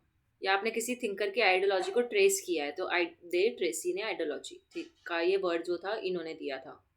फिर फुकुयामा का याद रखना, एंड ऑफ हिस्ट्री। और एंड ऑफ हिस्ट्री में या फिर एंड ऑफ सिविलाइजेशन भी इन्हीं की बुक का नाम है, end of civilization. End of history and last man है पूरा नाम। ठीक है, और फुकुयामा ने लिबर्टी को आखिरी में, लिबरलिज्म को बहुत प्रायोरिटी दिया है कि लिबरलिज्म जो है जीत गया था आखिरी में। तो एंड ऑफ हिस्ट्री हुआ था जब लिबरलिज्म अपनी चरम सीमा पे था और वो जीत चुका था। ठीक है, तो और फिर इसके बाद डैनियल बेल का भी एक इंपॉर्टेंट है। डैनियल बेल ने आइडियोलॉजी की डेफिनेशन दी थी। ठीक है, तो वो अलग है। ये हमने पिछले क्वेश्चन पेपर में भी प्रैक्टिस किया था कि निकोमेनियन एथिक्स, यूडोमेनियन एथिक्स, ये कौन सी बुक्स है? तो यार एरिस्टोटल की बुक्स है। मैंने WPT कवर करा रखा है ट्रिक्स के साथ प्लेलिस्ट में, लिंक डिस्क्रिप्शन में मिल जाएगा, या फिर आप खुद प्लेलिस्ट में जाके देख सकते हो। वो उसमें बहुत सारे थिंकर्स मैंने ट्रिक्स से याद करा दिए हैं, और कुछ थिंकर्स को आपको सारा 1-1, 2-2 मिनट में उनकी कीवर्ड्स याद कराए हैं। तो कीवर्ड्स भी आप एक जगह लिख के याद कर लोगे तो काफ़ी है। ठीक है, ये भी 2021 का क्वेश्चन है कि ऑस्ट्रियन सर्कल थ्योरी किसने दी थी? ऑब्वियसली महात्मा गांधी ने दी थी। ये तो बहुत इजी है कि हु वर द शूद्रास किसकी बुक है। अगर बुक ना भी पढ़ी हो कभी, लेकिन आपको पता हो, तो ये अम्बेडकर की बात करते थे, शूद्रस की, अनटचेबल्स की। ऑल्सो मैंने अम्बेडकर की जितनी भी बुक्स हैं वो मैंने आपको ट्रिक से याद करा रखी है। पेरियार की सारी बुक ट्रिक से याद करा रखी है। महात्मा गांधी के सारे लाइफ इवेंट ट्रिक से याद करा रखे हैं। IPT की प्ले लिस्ट है मेरी, इंडियन पॉलिटिकल थॉट के नाम से प्ले लिस्ट है विद ट्रिक्स। ठीक है, तो उसमें सिर्फ आपको 2-3 वीडियो मिलेगी, दो, और वो क्रैश कोर्स वीडियो, उसमें मैंने आपको सारी चीज़ें ट्रिक से याद कराई हुई हैं। तो जो थिंकर आपके सिलेबस का पार्ट है वो पढ़ लेना, बाकी जो आपके सिलेबस का पार्ट नहीं है उनको स्किप कर देना। ठीक है, क्योंकि वो मैंने UGC net point of view से बनाई थी, तो लेकिन वो आपके भी काम आएगी उतने ही। ठीक है, तो आप ज़्यादा एक्स्ट्रा ही पढ़ के जाओगे बाकियों से, तो वो आपके लिए बेस्ट है। ठीक है, और बुक्स तो आपको आती हैं, दोनों में कॉमन है। पॉलिटिकल साइंस का कोई भी सिलेबस हो, नेट का हो या CUT का हो, तो वो आप IPT विद ट्रिक्स करके एक प्लेलिस्ट है, वो पक्का से पढ़ लेना। ज़्यादा नहीं है, आपको मुश्किल से 2 घंटे में IPT का कंप्लीट हो जाएगा उससे। अच्छा, ओरिजिनल पोजीशन का आइडिया किसका था? तो जॉन रॉल्स का था। जॉन रॉल्स ने बात की थी ना, एक ओरिजिनल पोजीशन होती है, एक व्हील ऑफ इग्नोरेंस होता है। तो जो ओरिजिनल पोजीशन के जो लोग हैं, उन जैसे आपकी साइकोलॉजी, आपका हेल्थ वगैरह, ठीक है, ये सब आपको पता होता है, वो ओरिजिनल पोजीशन होती है। और व्हील ऑफ इग्नोरेंस जहाँ पे आपको अपना क्लास, स्टेटस वगैरह कुछ नहीं पता। लिव्याथन किसकी बुक है? हॉब्स की बुक है, बहुत ईजी है ये। पॉलिटिक्स को अथॉरिटेटिव एलोकेशन ऑफ वैल्यूज किसने बोला है? तो डेविड ईस्टन ने बोला है। मैंने आपको ये ओपिकावा में कवर करा दिया था। ठीक है, कि इसका मतलब क्या होता है, क्या क्या चीज़ें होती है, डेविड ईस्टन की पूरी थ्योरी।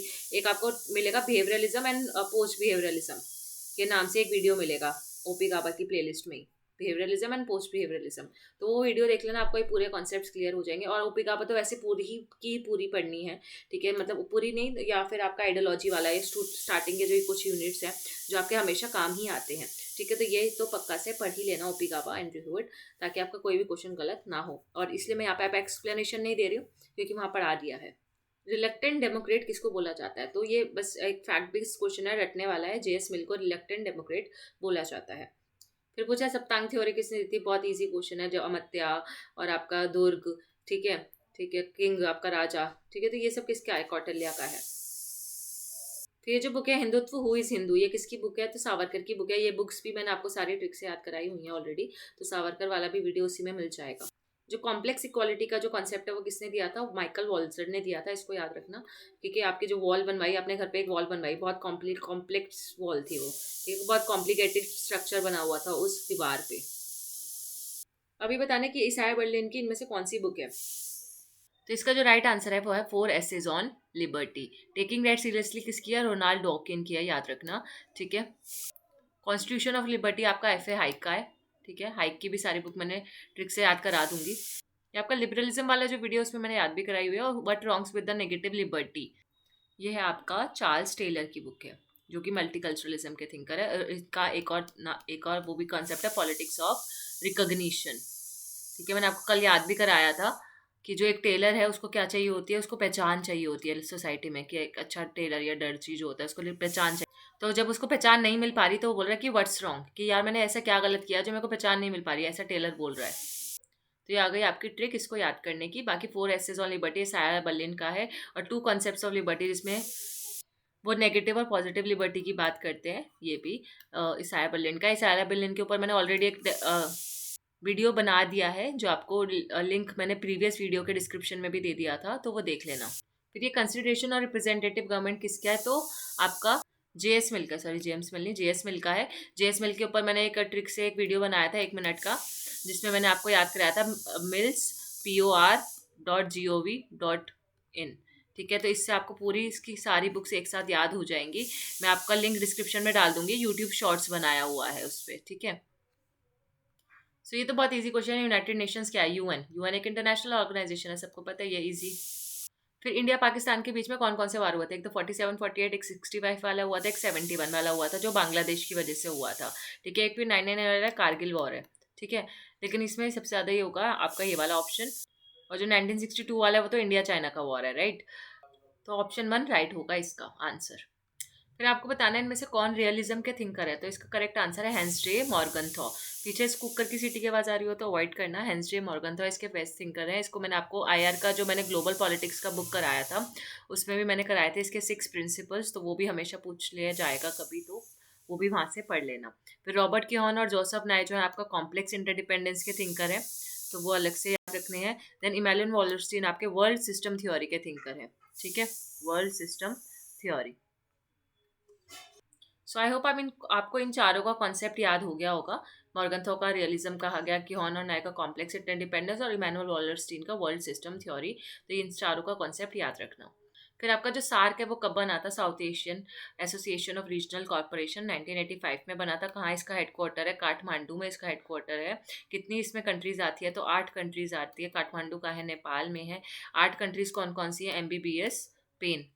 ठीक है, मैंने आपको याद कराया था एक शार्क होती है, शार्क हमें काट लेती है और हमें बहुत दर्द होता है। तो इसी कहानी से आपको पूरा का पूरा शार्क याद हो जाएगा। लिंक डिस्क्रिप्शन में मैंने लेक्चर 1 जो रिकॉर्ड किया है ना, लेक्चर 1 के में भी डिस्क्रिप्शन में लिंक है, वो देख लेना। जब आप लेक्चर 1 पढ़ोगे उसका डिस्क्रिप्शन के सारे लिंक देख लोगे तो ऑटोमेटिकली ये सब कवर होता जाएगा साथ साथ। फिर आप ऐसे याद कर सकते हो कि 85 जो डेट है कैसे याद रहेगी? जो 8 है, 8 मेंबर है सार्क में, तो 8 और ये 5 की देखो SAARC, सार्क में कितने लेटर्स आ रहे हैं? 5 लेटर्स आ रहे हैं, राइट। तो इसके आखिरी में क्या आएगा? 5, और मेंबर कितने हैं? 8। तो 8 मेंबर है और सार्क में 5 लेटर आते हैं, तो 85 इसका ईयर भी याद हो गया। इजी क्वेश्चन है। कोल्ड वॉर के टाइम पे कोल्ड वॉर किस किस के बीच में हुआ था? तो यूएसए और यूएसएसआर के बीच में हुआ था, रशिया नहीं। रशिया तो यूएसएसआर का डिसइंटीग्रेशन हो गया था तब हुआ था ना, तो यूएसए एंड यूएसएसआर। तो 1991 में जब यूएसएसआर खत्म हुआ फिर रशिया बना था, तो वो इसलिए आपको यहाँ पे कंफ्यूज करने के लिए जानबूझ के रशिया और यूएसएसआर दोनों दिया हुआ है। तब आपको बताना है इसमें से एक्ट ईस्ट पॉलिसी आपको पता होगा, जो मोदी लेकर आए थे 2014 में, और इसका क्या फीचर नहीं है ये पूछा है। तो it to boost its economic and security, strategic security. तो एक्ट ईस्ट पॉलिसी का काम क्या है? सिक्योरिटी को बूस्ट करना था, इकोनॉमिक सिक्योरिटी और स्ट्रैटेजिक सिक्योरिटी को। तो येस। क्या ये हम इसकी मदद से स्ट्रॉन्ग रिलेशन बनाना चाहते थे इंडो पैसिफिक नेशंस के साथ? तो येस। क्या हम इसकी वजह से रीजनल सुपर पावर बन गए या इमर्ज हुए? नहीं, हम बनना चाहते थे पर एज अ इमर्ज नहीं हुए, तो ये गलत। Then to secure access to capital, technology, energy and market, ताकि हम जो एक्ट ईस्ट पॉलिसी के माध्यम से जो ईस्ट एशियन नेशन है उनके साथ हम कैपिटल, टेक्नोलॉजी, एनर्जी और मार्केट्स में ट्रेड कर सके, उसको हम उसका फ़ायदा उठा सके, तो इसके लिए भी ये किया गया था। लेकिन इसकी वजह से क्या रीजनल सुपर पावर बन गया था इंडिया? तो नहीं बना था। ठीक है, तो ये आपका गलत है, ऐसा कोई मोटिव था नहीं। अभी कुछ ट्रीटीज और उसके कुछ ईयर्स दिए हुए हैं। तो जनेवा प्रोटोकॉल जो था आपका आया था 1925 में। तो जब आप 25 साल के हुए तो आप जेनजी कहलाए जाने लगे। ऐसे याद रख लो कि जेन आ रहा है ना, तो जनेवा प्रोटोकॉल जेनजी के लिए है। ठीक है। तो आपका 25 में आप जवान हो गए, जनेवा हो गए, जवान हो गए, ऐसे करके कुछ याद रख लो। न्यूक्लियर नॉन प्रोलिफरेशन ट्रीटी बहुत इंपॉर्टेंट ट्रीटी है, हमेशा पूछी जाती है। तो ऑब्वियसली 1968 की ये ट्रीटी है, तो ईयर भी वैसे भी याद होना ही चाहिए, फेमस ट्रीटी है। एबीएम ट्रीटी आपका होगा ये होना चाहिए सी का 4। एबीएम ट्रीटी 1972 में आई थी और साल्ट 2 1979 में आया था। ठीक है। तो इसके लिए भी मेरे पास ट्रिक्स हैं काफ़ी अच्छी कि उन न्यूक्लियर ट्रीटीज़ को हम कैसे याद कर सकते हैं ट्रिक्स के साथ। तो उसके लिए मैं अलग से वीडियो बना दूंगी, तो वो भी वहाँ से भी कवर हो जाएगा। तब तक के लिए आप एक सारी जितनी भी ट्रीटीज़ आपको मिल रही हैं कहीं पे कहीं से भी, तो उसको पढ़ के एक बार अपनी कॉपी में लिख के याद करने की कोशिश करना। फिर ये बहुत इजी क्वेश्चन है मैकेवली का। बुक का नाम है द प्रिंस। थ्यूसिडाइड्स का है the Peloponnesian war. Hans J Morgenthau का आपका आ जाएगा politics among nation. And the theory of international politics लिखी थी केनेथ वॉल्ट्स ने। ठीक है। तो ये बहुत फेमस बुक्स हैं, ये वैसे भी आपको बिना किसी ट्रिक से याद होनी चाहिए बुक्स हैं। ठीक है। और इसको आपको अच्छे से इसको दिमाग में बिठा लो, चारों की चारों बुक और चारों के चारों थिंकर, इसको अच्छे से रट लेना।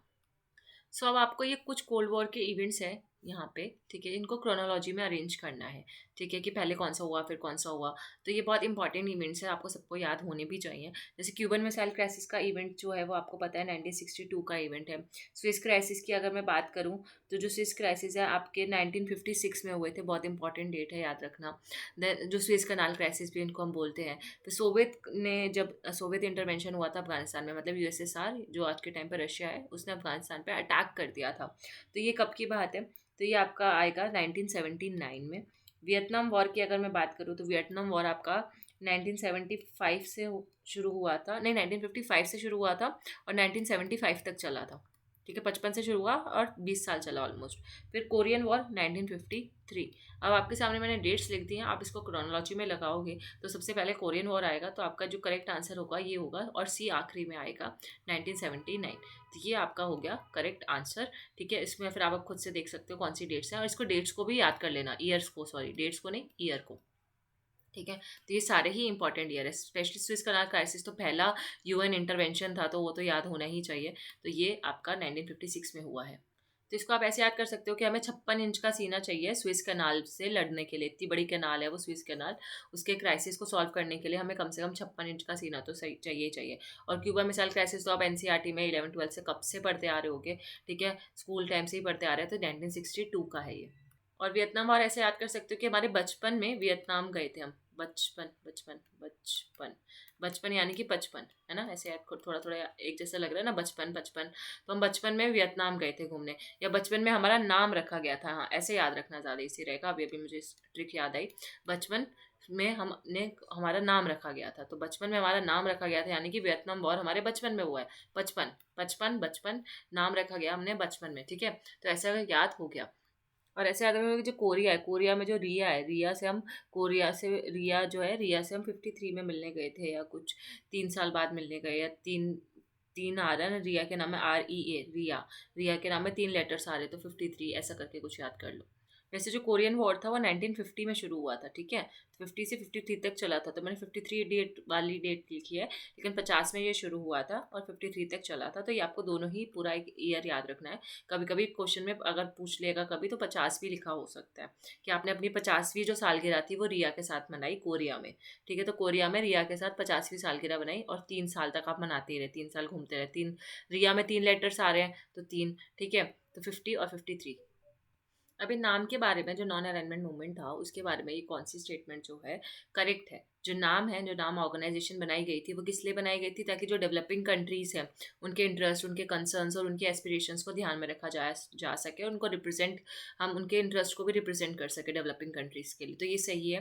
Then it emerge in the context of wave of decolonization after the second world war. तो सेकेंड वर्ल्ड वॉर के बाद ही नाम बना था, ये भी पता है हमें। और क्योंकि डीकोलोनाइजेशन मतलब बहुत सारी जो कंट्रीज, जो कॉलोनी थी किसी ना किसी कंट्रीज की, वो डीकोलोनाइज हुई थी, मतलब कि उनको अभी आज़ादी मिली थी। जैसे इंडिया, इंडिया डीकोलोनाइज हुआ, पहले ब्रिटिशर्स का राज था, फिर हम सेकेंड वर्ल्ड वॉर के बाद 1945 में जब सेकेंड वर्ल्ड वॉर खत्म हुआ, 47 तक हमें आज़ादी मिल गई, तो उसको हमने क्या बोला, डीकोलोनाइजेशन, कि जब कॉलोनी के बाद वाला जो फेज होता है। तक डीकोलोनाइजेशन की वेव आई और उसके बाद नाम इमर्ज हुआ, तो ये भी सही है। इंडिया जो है फाउंडिंग मेंबर है नाम का, ऑब्वियसली नाम का जो रिलेवेंस है वो कोल्ड वॉर के बाद, जब कोल्ड वॉर खत्म हो गया था तो इस पे बहुत ज़्यादा डिबेट वगैरह हुई कि ये नाम जो है बनाया जाना चाहिए कि नहीं, क्या इसका मकसद क्या है, इसका रेलेवेंस क्या है। तो ये भी ऑब्वियसली सही, इस पर डिबेट हुई थी काफ़ी ज़्यादा। लेकिन नाम क्या इंपीरियलिज्म को सपोर्ट करता था, जो ऐसी कंट्री जो अभी बेचारी कॉलोनी से फ्री होकर आई हैं, तो वो क्या खुद इंपीरियलिज्म को सपोर्ट करेंगे? आप खुद सोचो, नहीं ना, तो ये इंपीरियलिज्म को रिजेक्ट करता था। ठीक है, तो यहाँ पे दो वर्ड आने हैं, इंपीरियलिज्म एंड कॉलोनियलिज्म। इंपीरियलिज्म होता है आपका इनडायरेक्ट रूल, कॉलोनिज्म आप डायरेक्ट रूल, वहाँ पे जाके रहते हो, खाते हो, पीते हो। इंपीरियलिज्म आप इनडायरेक्ट रूल करते हो, लेकिन वो टेरिटरी आपका मतलब आप उस टेरिटरी पे कब्जा है लेकिन इनडायरेक्टली। ठीक है, तो ई, ठीक है, तो ई जो है आपका गलत हो जाएगा। और आपसे पूछा था करेक्ट, तो ए बी सी डी कहाँ आ रहा है, सेकंड ऑप्शन में आ रहा है, तो ये करेक्ट हो जाएगा। और अगर लिखा होता कि नाम जो है रिजेक्ट करता है इंपीरियलिज्म और कॉलोनिज्म की पॉलिसी को, तो तब ये सही होता। ये एक बुक है, engaging India, diplomacy, democracy and bomb. तो ये बुक जो है किसने लिखी है, तो टेलपॉट ने लिखी है, स्टॉप टेलपॉट। तो बॉट आ रहा है और बॉम्ब आ रहा है, ठीक है, तो एक जैसा लग रहा है, बॉट बॉम्ब, दोनों के नाम ही BOPO ऐसा आ रहा है ना, तो इसको ऐसे ही थोड़ा बहुत मतलब इमेजिनेशन के थ्रू याद रखने की कोशिश करो कि स्ट्रॉ और टालपॉट, बॉट बॉम्ब। तो बॉम्ब वाली बुक किसकी हो गई, स्टॉप टेलपॉट की हो गई। इंडिया ने USA के साथ न्यूक्लियर डील कब की थी, ये पूरा न्यूक्लियर डील का एक एक्ट है, पढ़ लेना। तो ये न्यूक्लियर डील हुई थी आपकी 2008 में इम्प्लीमेंट हुई, 2005 में वैसे इसको शुरुआत की गई थी, लेकिन उस टाइम पे साइन नहीं हुई थी, लेकिन 2008 इसको हम ईयर मानते हैं जिस साल में इसको साइन किया गया था। इसको हम 123 एग्रीमेंट के नाम से भी जानते हैं, और इंडिया US न्यूक्लियर डील के नाम से भी जानते हैं। तो जो वुड्रो विल्सन थे, उन्होंने 14 पॉइंट्स प्रोग्राम दिया था, ठीक है। इसमें उन्होंने किसके इंपॉर्टेंस के ऊपर बात की थी, आपको वो बताना है। तो इसका जो करेक्ट आंसर है, उन्होंने collective security in international relations के मुद्दे पे बात की थी। ये कब दिया था, फर्स्ट वर्ल्ड वॉर के बाद, लीग ऑफ नेशंस इन्होंने जब बनाया था, तो लीग ऑफ नेशंस का भी सुझाव इन्होंने दिया, लीग ऑफ नेशंस। और ये पूरा जो फर्स्ट वर्ल्ड वॉर जब खत्म हुआ, ट्रीटी ऑफ वर्सलीज हुई, उसके बाद ये इसकी बात की गई थी कि कलेक्टिव सिक्योरिटी पे हमें फोकस करना चाहिए। वैसे बहुत सारे 14 पॉइंट्स थे, 14 पॉइंट्स का मेन मुद्दा यही था। तो आप 14 पॉइंट्स चाहो तो खुद से भी पढ़ सकते हो, वो भी इंपॉर्टेंट है। तो US का जो मार्शल प्लान था वो किस बारे में था, उसका पर्पस क्या था?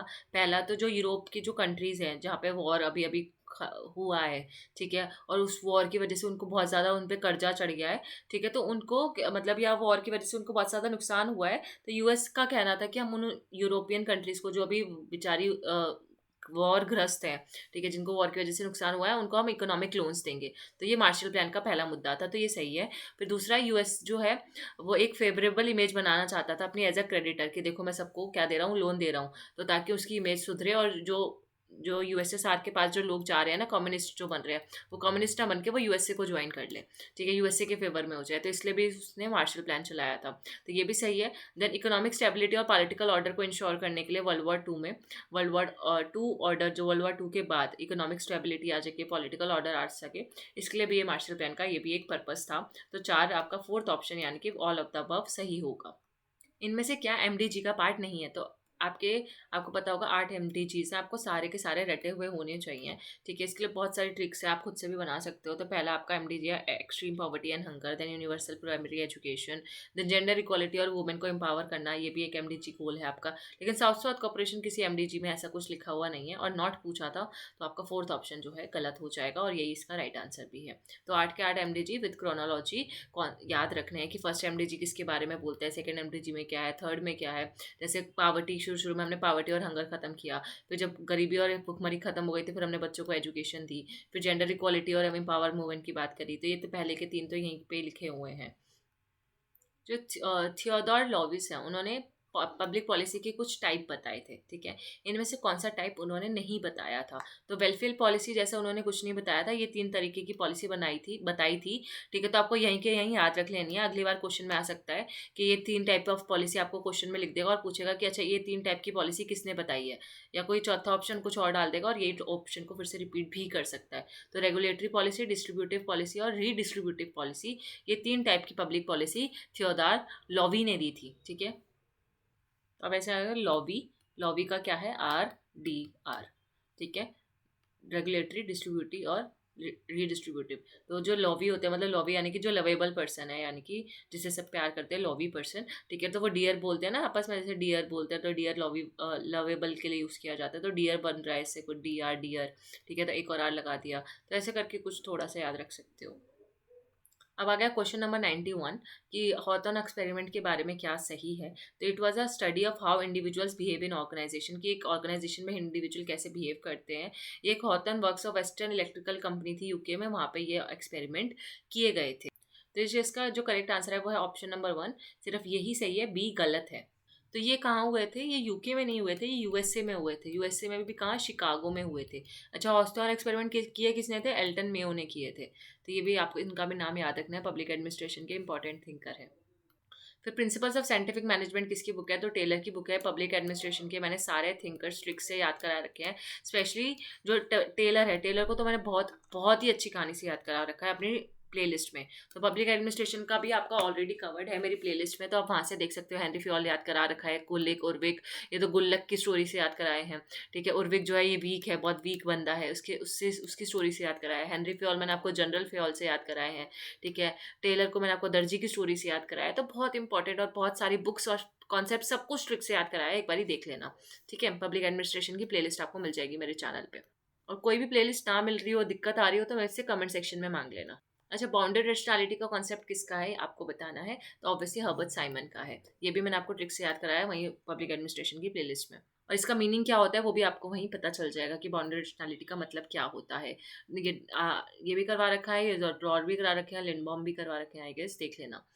अब आपको बताना है गेम थ्योरी के बारे में क्या स्टेटमेंट जो है सही है। तो पहला, गेम थ्योरी जो है बात करती है और अटेम्प्ट करती है to understand collective human activity as an outcome of interactive decisions. फिर दूसरा, it assume decision makers are involve in the choices that are interdependent. तो डिसीजन मेकर्स जो है चॉइसेस में इन्वॉल्व होते हैं, क्या हमारे पास ABCD चॉइसेस हैं, और ये सारी की सारी चॉइसेस जो है आपस में इंटरडिपेंडेंट है। और ये कलेक्टिव ह्यूमन एक्टिविटी है, ठीक है, जिसमें हम अलग अलग हमें डिसीजन लेने होते हैं। तो गेम थ्योरी की जो पूरी की पूरी थ्योरी है वो डिसीजन मेकिंग के ऊपर है, कि आपके सामने एक ऑल्टरनेटिव्स रख दिए जाएंगे, उनमें से आपको एक बेस्ट ऑल्टरनेटिव चूज करना है। सबके प्रॉज एंड कॉन्स आपको पता लगाना है कि इसमें क्या पॉजिटिव है, इसमें क्या नेगेटिव है। फिर चारों में से जो बेस्ट लग रहा है आपको, वो चूज आपको करना है, ठीक है। गेम थ्योरी जो है, the best depends upon what others do. तो दूसरे क्या करते हैं उस पर डिपेंड करती है गेम थ्योरी। तो गेम थ्योरी में बेस्ट क्या होगा, जो दूसरे पे डिपेंड करते हैं। जैसे यहाँ पे गेम थ्योरी में एक फेमस एग्जांपल दिया जाता है कि दो कार हैं, एक कार इस तरफ से आ रही है और एक कार इस तरफ से आ रही है। जो पहले रुकेगी उसको वो आउट हो जाएगी गेम से, ठीक है, और उसको हम आउट कर देंगे गेम से, ठीक है। वो रैशनल डिसीजन होगा। मान लो ये वाला है, ये बंदा बोल रहा है नहीं मैं तो हार नहीं मानूंगा, मैं चलाता रहूंगा, और दूसरा वाला बंदा है वो फिर भी एक पॉइंट पे आके जब क्रैश होने वाला होता है वो रोक लेता है, ठीक है। तो ये डिपेंड करता है दूसरे की चॉइसेस पे भी, कि दूसरा बंदा उस सिचुएशन में कैसी चॉइस ले रहा है। तो एक कार वाला एक बहुत इंपॉर्टेंट एग्जाम्पल है, जो कार गेम थ्योरी के, जो एक कार की गेम्स आती है ना, तो उसी से ये पूरे की पूरी गेम थ्योरी बनाई गई थी, ठीक है। Then game theory can be applied to decisions about war and peace. तो अगर हमें वॉर या पीस से रिलेटेड कोई डिसीजन लेना है, तो क्या हम गेम थ्योरी का इस्तेमाल कर सकते हैं, कि हम चार और चॉइसेस बना लें और उसमें से बेस्ट ऑल्टरनेटिव चूज करें, प्रॉज एंड कॉन्स पता लगाएं, डिसीजन लें, ठीक है। न्यूक्लियर वेपन्स के केस में हम क्या गेम थ्योरी का यूज़ कर सकते हैं, क्या इंटरनेशनल डिप्लोमेसी में हम गेम थ्योरी का यूज़ कर सकते हैं, क्योंकि गेम थ्योरी किसकी बात करती है, कि दूसरे क्या डिसीजन लेंगे। कल को इंडिया है, USA ने कोई ऐसा डिसीजन ले लिया अपने ट्रेड को लेकर, तो इंडिया पे भी इम्पैक्ट पड़ेगा ना कहीं ना कहीं। तो हमारे दूसरे डिसीजन जो है हमको प्रभावित करते हैं। तो इस सब केस में भी, चाहे वॉर की बात हो, न्यूक्लियर वेपन्स की बात हो, इंटरनेशनल डिप्लोमेसी की बात हो, तो दूसरों के डिसीजन इम्पैक्ट करते ही करते हैं। तो ये आपके चारों ही ऑप्शन सही हैं। ई ऑप्शन एक बार देख लेते हैं सही है कि नहीं। Condition of game theory are always approximate in real life. तो क्या गेम थ्योरी की जितनी भी कंडीशन आप रियल लाइफ में भी अपना सकते हो, या जो गेम वाला जो एग्जाम्पल था कि कार आ रही है, क्रैश हो रहा है, ये सब हो रहा है, तो ये रियल लाइफ में इतना पॉसिबल नहीं है, ठीक है। ऑलवेज तो नहीं है, यहाँ पे ऑलवेज लिखा था। हाँ, कभी कभी गेम थ्योरी रियल लाइफ में काम आती है, जैसे इन सब केसेस में, लेकिन ऑलवेज नहीं आती, हमेशा तो नहीं आती। तो ऑलवेज, ओनली जैसे वर्ड गलत होते हैं मोस्टली। अब फेडरल सिस्टम आपको पता है, फेडरल सिस्टम क्या होता है, डिवीजन ऑफ पावर होता है, तो ये सही है। फेडरल सिस्टम में जो पावर है वो सेंट्रलाइज होती है, नहीं सेंट्रलाइज थोड़ी होती है, सेंट्रल डिसेंट्रलाइज होती है ना, ठीक है। सब में पावर बांट दी जाती है, डिसेंट्रलाइजेशन होता है। तो ये गलत हो गया आपका, करेक्ट पूछा था, true. Then a federal system एक इनोवेशन है मॉडर्न टाइम्स का to deal with the issue of mass democracy. तो मास डेमोक्रेसी के से हम फेडरल सिस्टम के थ्रू डील कर सकते हैं।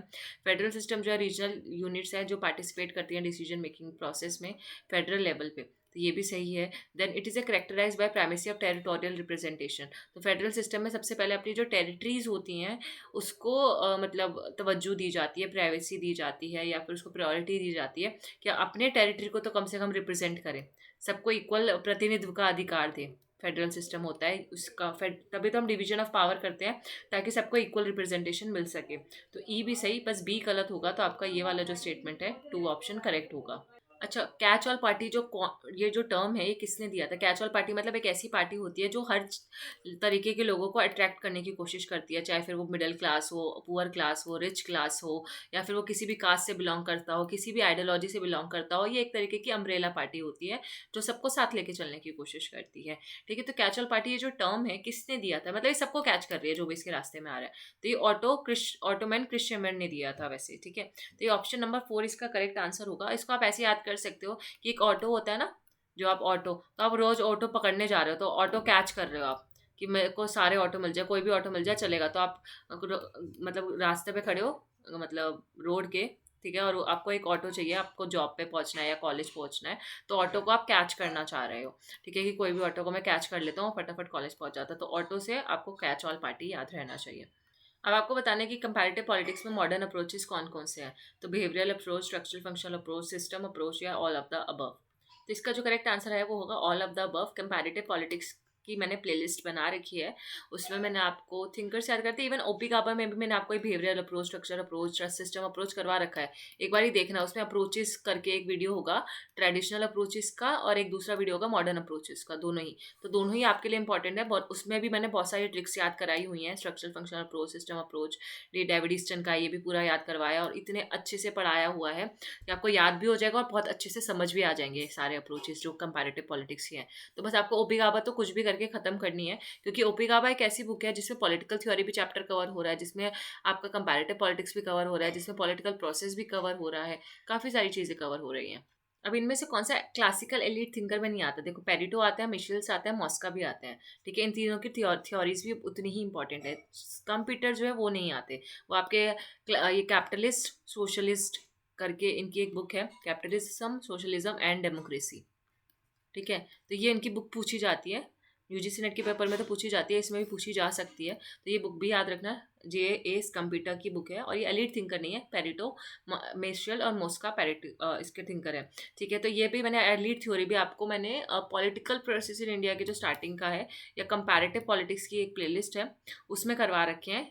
ठीक है, स्टार्टिंग में क्रैश कोर्स है वो पूरा, मतलब एक या दो वीडियोस है, बस 2 वीडियो से ज़्यादा नहीं है कंपैरेटिव की, उसमें देखना, या फिर आपको पॉलिटिकल प्रोसेस इन इंडिया की प्लेलिस्ट में भी मिल जाएगा। ठीक है, तो पेरिटो का जैसे आपका आ जाता है, ये मॉस्का का रूलिंग क्लास वाला कॉन्सेप्ट है। ठीक है, रॉबर्ट मिशेल का आयरन लॉ ऑफ ऑलिगार्की है, आयरन लॉ ऑफ ऑलिगार्की। ठीक है, आयरन लॉ ऑफ ऑलिगार्की है। पेरिटो की एक बुक है माइंड एंड सोसाइटी। ठीक है, और पेरेटो का एक कॉन्सेप्ट है सर्कुलेशन ऑफ एलिट्स। तो ये कुछ कॉन्सेप्ट्स है जो आपको इनसे रिलेटेड याद रखना है, ये कीवर्ड्स भी याद रख लोगे तो ठीक है, चाहे फिर आप वो वीडियो देखो ना देखो, यहीं पे मैंने आपको बता दिया। वेल्फ्रिडो पैरेटो, पैरेट होता है ना, पैरेट, एक पैरेट ही एक ऐसा जानवर है जो रट्टू तोता होता है। ठीक है, उसके पास दिमाग होता है। तो माइंड एंड सोसाइटी वाली इनकी बुक पहले ऐसे याद रख लो कि एक पैरेट है, पैरिटो। ठीक है, तो पैरेट जो है वो उसी के पास दिमाग होता है, क्योंकि और कोई जानवर बोल सकता है क्या? नहीं बोल सकता, सिर्फ एक पैरेट ही है जो हम बोलेंगे वो धराता है। ठीक है, तो वो रट्टू तोता होता है, तो उसके पास माइंड है, तभी तो वो हमारी नकल कर पा रहा है। तो माइंड एंड सोसाइटी उनकी बुक हो गई। दूसरा एक पैरेट है, वो अपनी गोल गोल सर घुमा रहा है, एक वीडियो भी वायरल हुआ था अगर आपको याद हो, तो सर्कुलेशन ऑफ एलिट्स उनकी बुक का नाम हो जाएगा। तो मतलब सर्कुलेशन है, ऐसे पैरेट जो था अपना सर घुमाता है बहुत तेज तेज उस वीडियो में। ठीक है, फिर रॉबर्ट मिशेल का आपका आयरन लॉ ऑफ ऑलिगार्की, तो ये रॉबर्ट है, तो एक आयरन का रोबोट बना हुआ है। ठीक है, जो रोबोट है ना वो आयरन का बना होता है, इसका पूरा नाम है रॉबर्ट मिशेल्स। तो आयरन लॉ ऑफ ऑलिगार्की से फेमस है, और मॉस्का का जो है रूल्ड एंड रूलिंग क्लास से फेमस है। इनका जो कीवर्ड है मॉस्का का रूलिंग क्लास, तो इसका मॉस्का मिक्की माउस आता था ना, तो मिक्की माउस में जो मिक्की माउस है वो रूल करता था पूरे अपने किंगडम पे। और इसकी बुक कैसे याद कर सकते हो? जैसे कंप्यूटर में जो एस और सी आ रहा है ना, तो एस से आप मान लो सोशलिज्म और सी से आपका कैपिटलिज्म, तो कैपिटलिज्म सोशलिज्म वाली बुक जो है इस कंप्यूटर की है। तो इनमें से कौन सी स्टेटमेंट जो है वो करेक्ट है? आपका ये 99th क्वेश्चन है। ओरिजिन ऑफ कॉन्स्टिट्यूशनलिज्म जो है मैग्ना कार्टा से ट्रेस कर सकते हैं, तो yes. State Duma is Russia's national legislature, तो यस। और separation of power is about distributing powers between centre and state, तो सेपरेशन ऑफ पावर का मतलब ये है कि सेंटर और स्टेट में पावर को डिस्ट्रीब्यूट करना नहीं, सेपरेशन ऑफ पावर नहीं होता, वो डिवीजन ऑफ पावर होता है। सेपरेशन ऑफ पावर में लेजिस्लेचर, एग्जीक्यूटिव और जुडिशरी आते हैं, ठीक है। तो ये अलग है और ये अलग है, ठीक है। फेडरलिज्म अलग होता है और डिसेंट्रलाइजेशन अलग अलग चीज़ें हैं, ठीक है। तो ये जो स्टेटमेंट है वो किससे रिलेटेड है? यहाँ पे सेपरेशन नहीं, डिवीजन ऑफ पावर आना चाहिए, जो कि फेडरलिज्म बात करता है, सेंटर और स्टेट के बीच में पावर डिवाइड करना। वेयर जो लेजिस्लेचर, एग्जीक्यूटिव और जुडिशरी होता है उसको हम सेपरेशन ऑफ पावर बोलते हैं, ठीक है।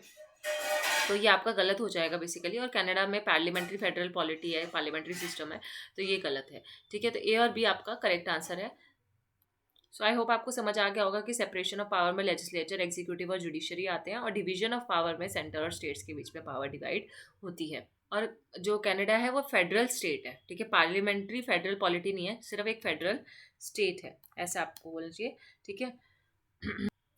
फिर functions of a political party आपको बताना है कि क्या क्या फंक्शन होते हैं। आपका लास्ट क्वेश्चन है functions of the political party, coordination with in the government and society. तो यस, पॉलिटिकल पार्टी का फंक्शन होता है कि गवर्नमेंट और सोसाइटी के बीच में कोऑर्डिनेशन करने में हेल्प करना, इलेक्शंस कंटेस्ट करना, इलेक्शन करना मतलब इलेक्शंस में पार्ट लेना, ये भी पॉलिटिकल पार्टी का फंक्शन है। कैडर्स को रिक्रूट करना, ये भी सही है। और रिप्रेजेंटेशन, पॉलिटिकल पार्टी में जो कैंडिडेट्स होते हैं वो हमारे प्रतिनिधित्व करते हैं, लेकिन पॉलिटिकल पार्टी इसके लॉ बनाती है, लेजिस्लेशन में काम करती है नहीं, वो तो पार्लियामेंट करती है, तो ये तो गलत हो जाएगा ई वैसे भी, ठीक है। तो ये ABCD आपका करेक्ट आंसर हो गया। And thank you so much for watching. अगर आपको आज की ट्रिक्स अच्छी लगी हो, कुछ कुछ क्वेश्चंस में, और पढ़ाने का तरीका अच्छा लगा हो, तो do like, share and subscribe the channel. और अपने ग्रुप्स में भी शेयर कर देना, और टेलीग्राम ग्रुप ज्वाइन कर लेना, ताकि आपको ये PDFs वगैरह भी वहाँ पे आराम से मिलती रहे। Thank you, bye bye.